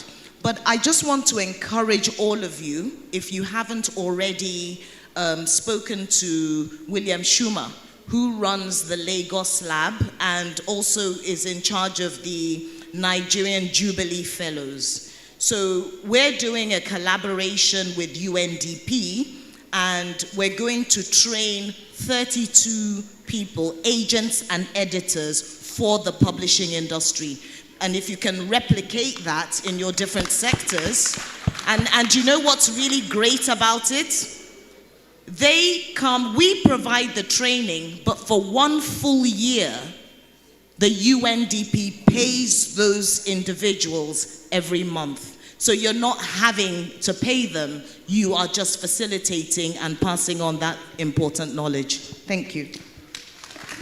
And I actually agree with what you're saying, because one of my key points is empowering the youth. So we partnered recently with like the York Academy.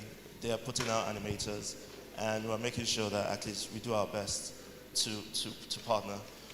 We're also partnering with African Startup Festival, and that is to say we are the platform, come and collaborate with us.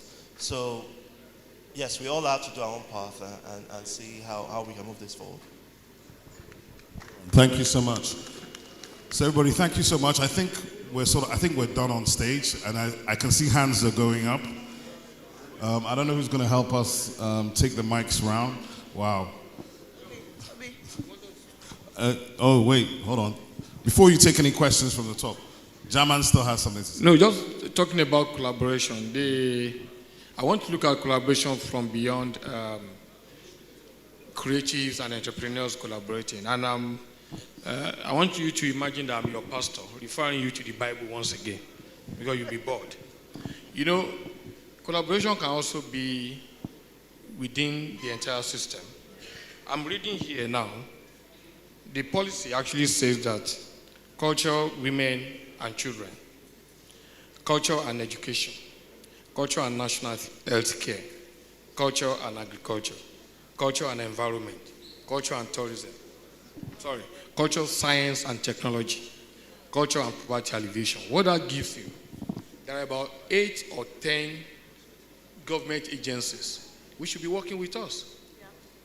So we don't have to go on the individual hustling, as I've called it, that we are just, because those ministers are there.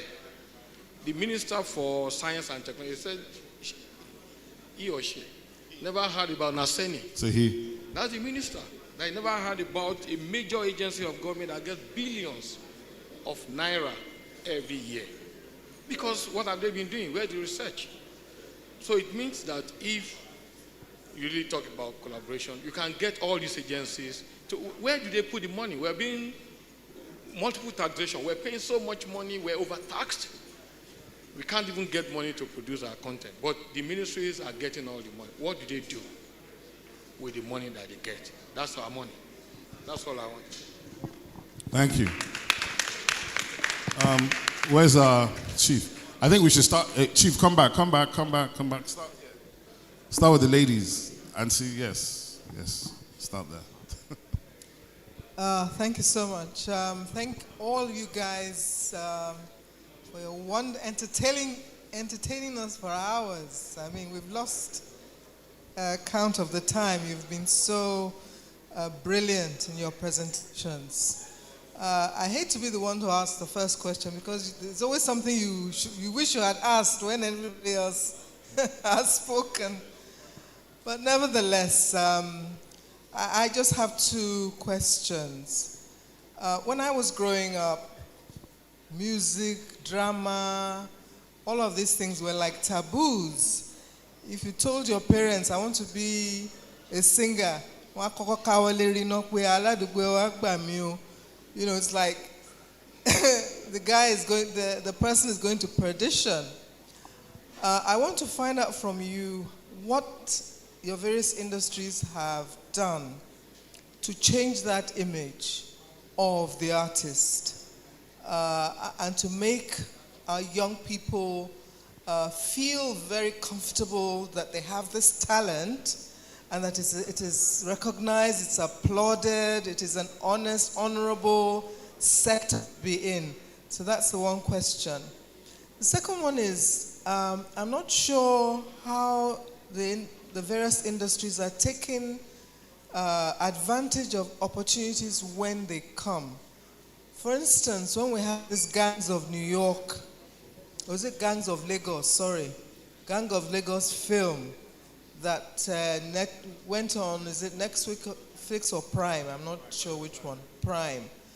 And there was all this controversy about Ayo and the vilification of the culture and all of that.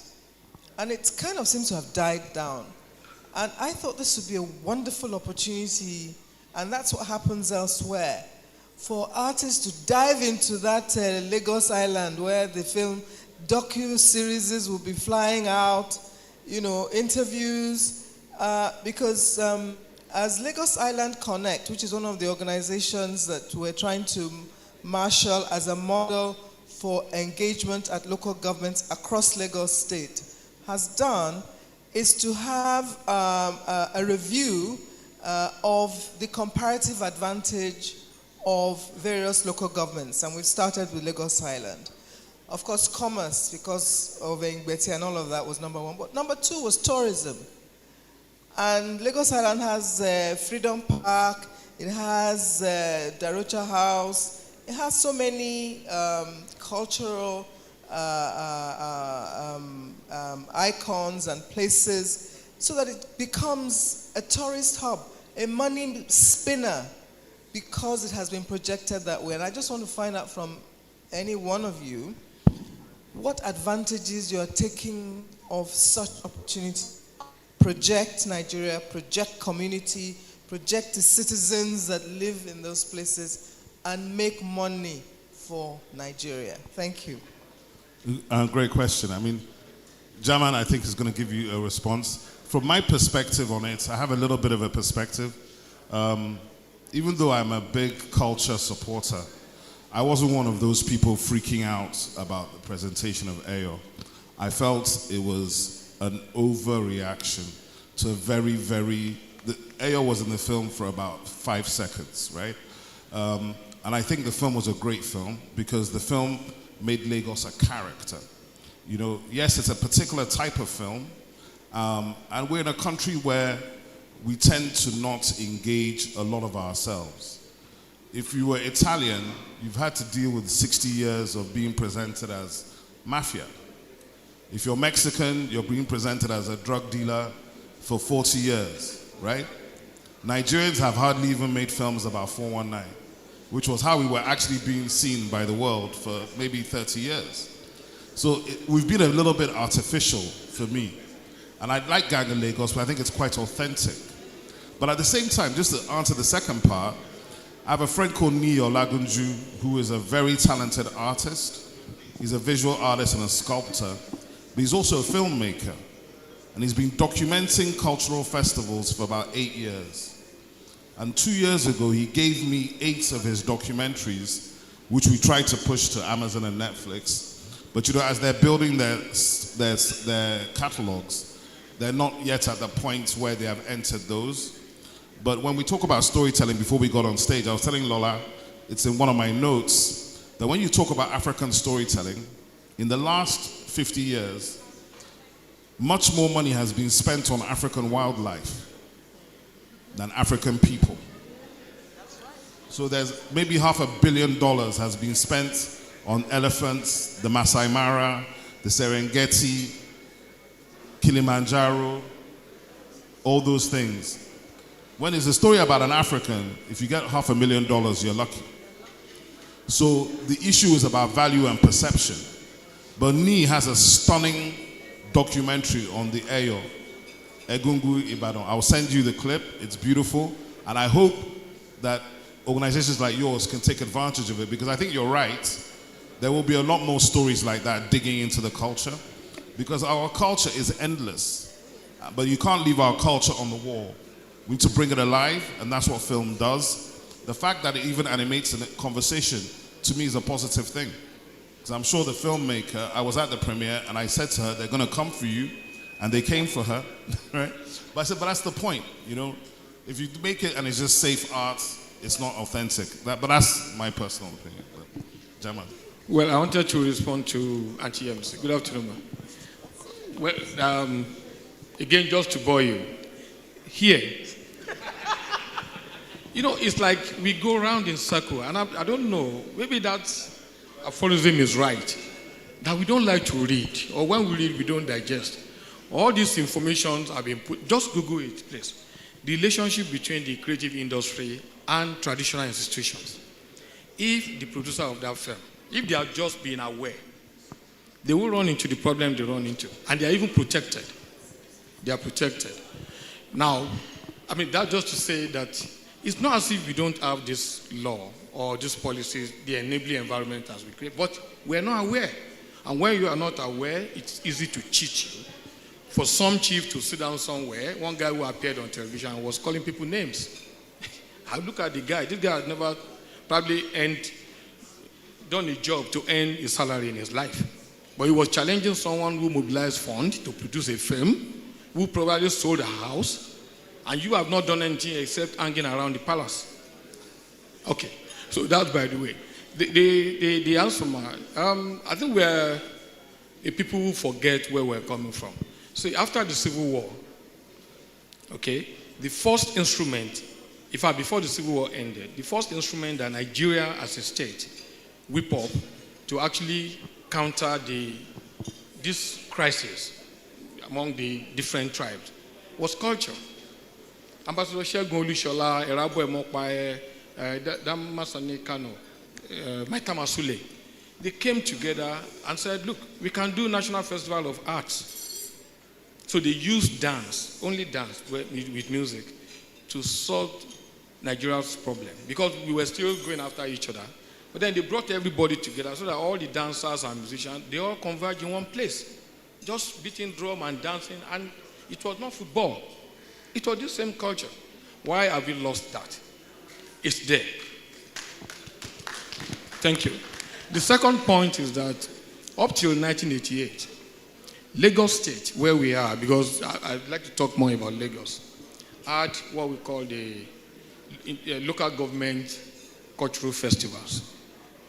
That means Lagos Island, Ikorodu, wherever the local government is, they had cultural festivals that they do, which means that people from Surulere local government will take their art to Lagos Island, they will go to Badagry, and what else, what other instrument can you use to mobilize the people? So that even the kind of problem that we had during election will not come. Now someone will not look at someone who worked in Lagos, pays tax in Lagos, and you say that person does not deserve to vote or cannot be elected simply because you are so-called a Lagosian. That's never defined. Okay? So culture that could have been used to mobilize the people, because that's what culture is defined as, to mobilize the people, to harness their resources and to bring them together for common understanding, for our better humanity, have been abandoned. Because as I said, all of us probably have become hustlers. So that's the way I can relate to the question that you have raised. That if you can, part of the advocacy that we could do is to, we have new commissioners now and they're probably as confused as I am. What can they do? But this program is there, it's in their papers, it's on their table. But who is going to bring it to their attention? Not the civil servant, please. Because they will not, because it doesn't pay them. It's not like Esther Code where you go abroad and you can write dollar and get money. It's not. It takes work to be able to bring the local government together to do a festival. That's part of the problem that I said. I want to say for posterity, as a Remo girl from Ogun State, I just want to accuse Lagos of cultural appropriation on this whole Eyo matter. And I'm putting it out there. Because Eyo was born in Ikperu Remo, and his birthplace is known till today. Just that's one. What I have to say about that. With regard to what we've been doing to change the perception of our parents and guardians about getting involved in the arts, I think German, with the introduction of La Baf, which is now 25 years old, Ake Festival, different events. For instance, at our bookstore, we have monthly events, an open mic where young people come and perform. I think things are very different now. Even when I was young, we would read books, but we didn't even imagine that we could ever come in contact with the authors. So I think people like us that are working in the sector are making that happen. And last Ake Festival, we had an author from Kenya. When we invited her, her father contacted us and insisted on accompanying her to Nigeria because he was worried, didn't know whether to believe everything he's seen in Nollywood films. And but before he left, he called me and said, "Thank you very much for this event." And I know it's because he saw people like Wole Soyinka, he saw people like Abdulrazak Gurna, people like Jennifer Makumbi, authors who were being treated the way they ought to be treated and were being accorded the dignity and the respect that they deserve for the work that they do. So I think we're doing our bit in that respect. Thank you, ma'am.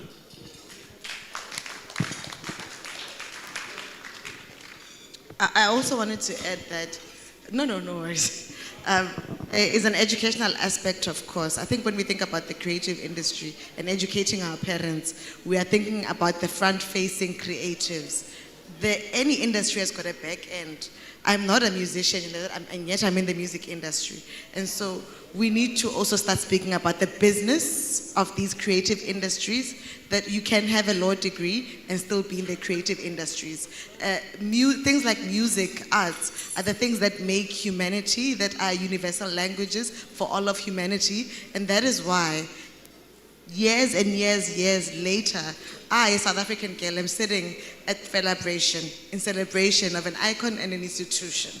And so we have to also speak about that part, that not everything is front-facing. You can build a career from being in the business of the music industry, of the arts, of the film industry, of advertising. There's many opportunities. Just want to add to what they said. So how we telling our parents, more or less. I think the visibility of the success has helped. And those successes are being documented better. So even without selling it to our parents, they're seeing on TV, on WhatsApp, stories about how a singer does well. And not only that, when they interview artists or people in music business or creative sector, they see how educated they are. So that stigma has started fading because most parents obviously want you to go to school. So obviously if you're educated and you still do what you love, that's a plus. You know, and I always tell a lot of youths, right, you have to love your job. Don't go and become a banker just because you want to make money. Every time you look at the time and say, is it 5 o'clock yet? You know, so do what you love, and most times doing what you love comes with what you're good at, how creative you are. So for us, I think the success stories has sold that to our parents. Okay, thank you very much. I wanted to ask a question. Do you think one of our problems is that our inability to have a natural evolution into things? The reason why I say that is because even in the film industry, there are lots of people who believe that they are being stifled because of Netflix. So even the cinema, for example, hasn't gone round enough, where we have enough cinemas across the country for filmmakers to actually earn money. And so young filmmakers are struggling to make movies, to get to the cinemas, make their money. But the big fish like the Kunle Afolayan and others get the opportunity to go to Netflix, make out their money, and the smaller filmmakers are being stifled. I'm just giving you an example of the natural evolution where we even exhaust all local governments getting a cinema, every single local government having multiple cinemas where people actually go there to make money and then to watch movies. Filmmakers then can make our money, even before we get to the issue of the digital economy. That's one.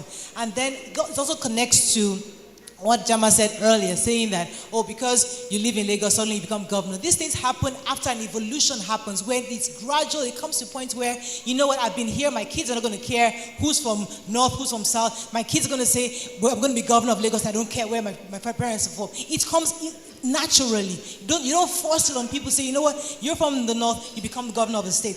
These things happen when you let time, let it happen. Great question. I mean, I'll give you a bit of perspective on it.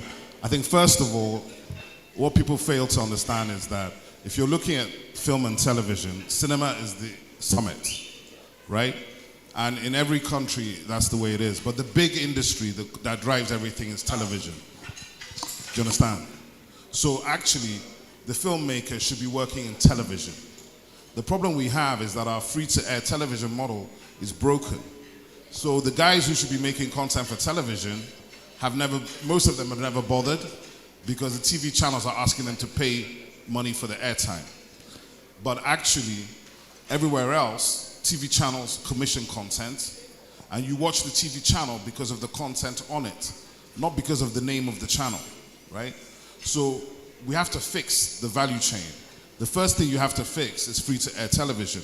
Our free-to-air television market is smaller than Ghana, it's smaller than Kenya, it's smaller than South Africa. Our pay TV market is bigger than our free-to-air market.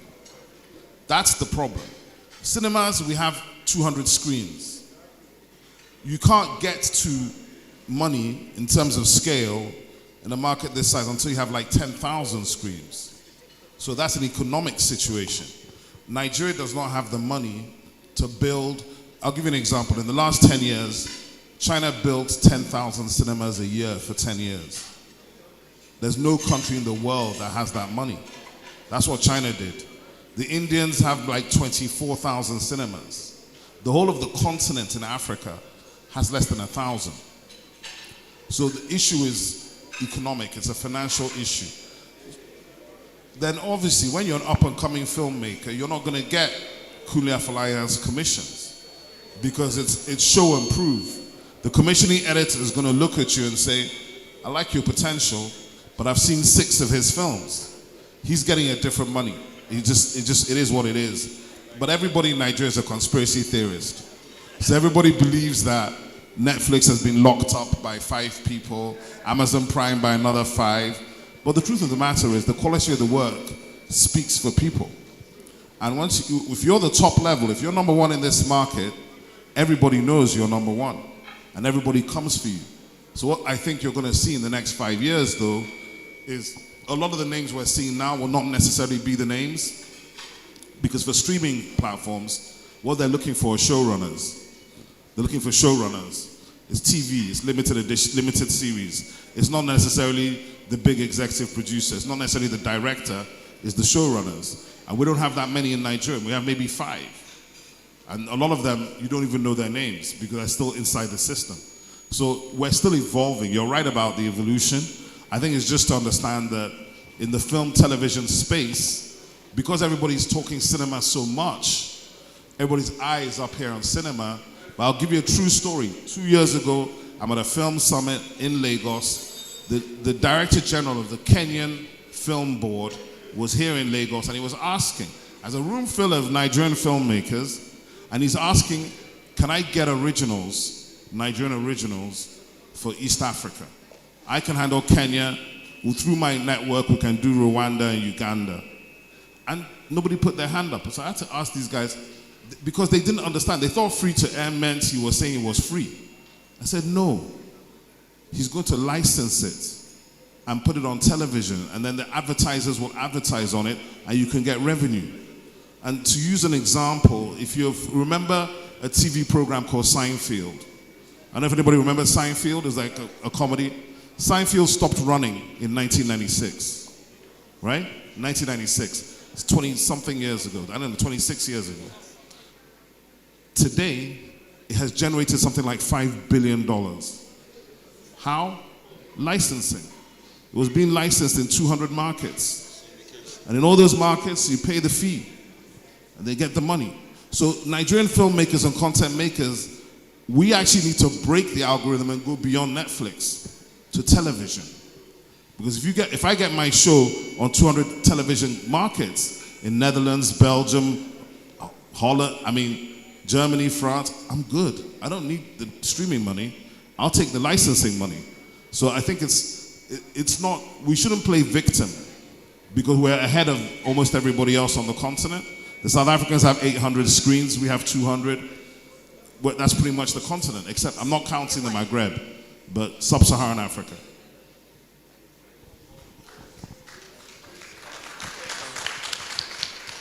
So just to add, right, yes, I kind of agree it's the circle of life, in the sense that there's no industry. If you look at football, everyone here probably knows about football. There are probably hundreds of thousands of footballers. There are probably footballers that were even better than Messi, Ronaldo, but it didn't happen for them. In the same vein with creatives, right, you have to pick your sweet spot. There'll be maybe 10 Kunles, right, but there are thousands others that can use, and I've seen them become multi-millionaires. The Sabalos, using YouTube as their own medium to expose their movies. And the more you do that, even doing short-form content, which is user-generated content, so the TikToks, the Instagram Reels, I've created that platform for you as a creative, right, a creator, to put out your content and monetize it. So even if you can't get to Netflix, use other mediums. Skitty Girl in Transit started from YouTube. The writers now, they charge in tens of thousands. So get noticed and they'll come for you. I always believe that story. Eventually what's happened on Apple, Spotify, and the rest will happen to the Netflix and Amazons, whereby there will be aggregators that you can do it yourself. On music now, you don't have to wait for an empire to sign you. You can head on down to DistroKid or get one of the smaller aggregators like Continue Entertainment, and they will put your music out there. And how you market it and all that is a different story. I've seen artists that they blew, not because they had a huge marketing budget, but because they created the sound that everyone yearned for at that point in time. So, for me, yes, it's a circle of life, right? But it's take your chances, go for your chances. There are so many free film festivals across that you can even submit your movies into. Yes, keep on writing, keep on knocking on that door on Netflix. Eventually it will open. Over here. Over here. And before I ask my question, Mr. Asika, you are not allowed to answer. You are the moderator. Just moderate the responses of the panelists. Thank you very much. I have one question, but before I ask my question, it was said on stage before that nobody knows why Nigerian music is so successful and is able to enter every market and just make it. I'm not in the business side of things, but the answer to that one is very simple. Investment.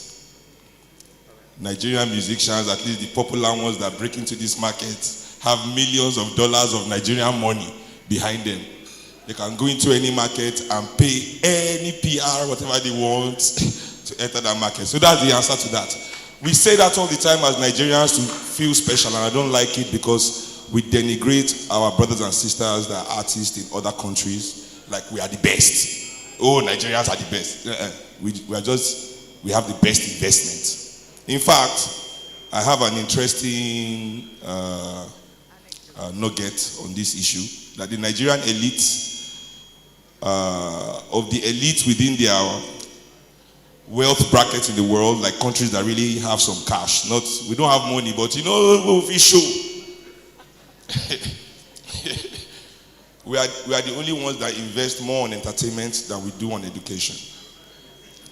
So that is why our musicians are blowing. So I've helped people answer that one, you know, in case so you are no longer confused as to why it's happening. Now, but my real question is that, you know, although our educational system as Africans everywhere has failed us, you know, it has raised nothing but economic mercenaries, and we believe that all our talent is to make money. You know, anything you know in this world is to make money. If you're a doctor, it's not because you're supposed to heal your nation, it's because you're supposed to be rich for being a doctor. If you're a lawyer, it's not because you're supposed to fight for justice, it's because you're supposed to be rich for being a lawyer. If you are anything, you know, we've gotten to the stage where even the best footballers Africa have cannot play for Africa because they are making money somewhere else. And we can't complain. You know, that being said, you know, we as musicians and in the creative industry and the creatives and the admins and everybody, do we feel that it is only when it is profitable that we should make the move that we think is going to be positive for the growth of our industry? If there's no profit to be made from that move, should it still be made? You know, and I'm asking the panelists, not you know, knowing fully well that the music business is very fickle. Michael Jackson, just before he died and scammed us with "This Is It," was bankrupt. You know, so if Michael Jackson can be bankrupt, I don't think any musician in this world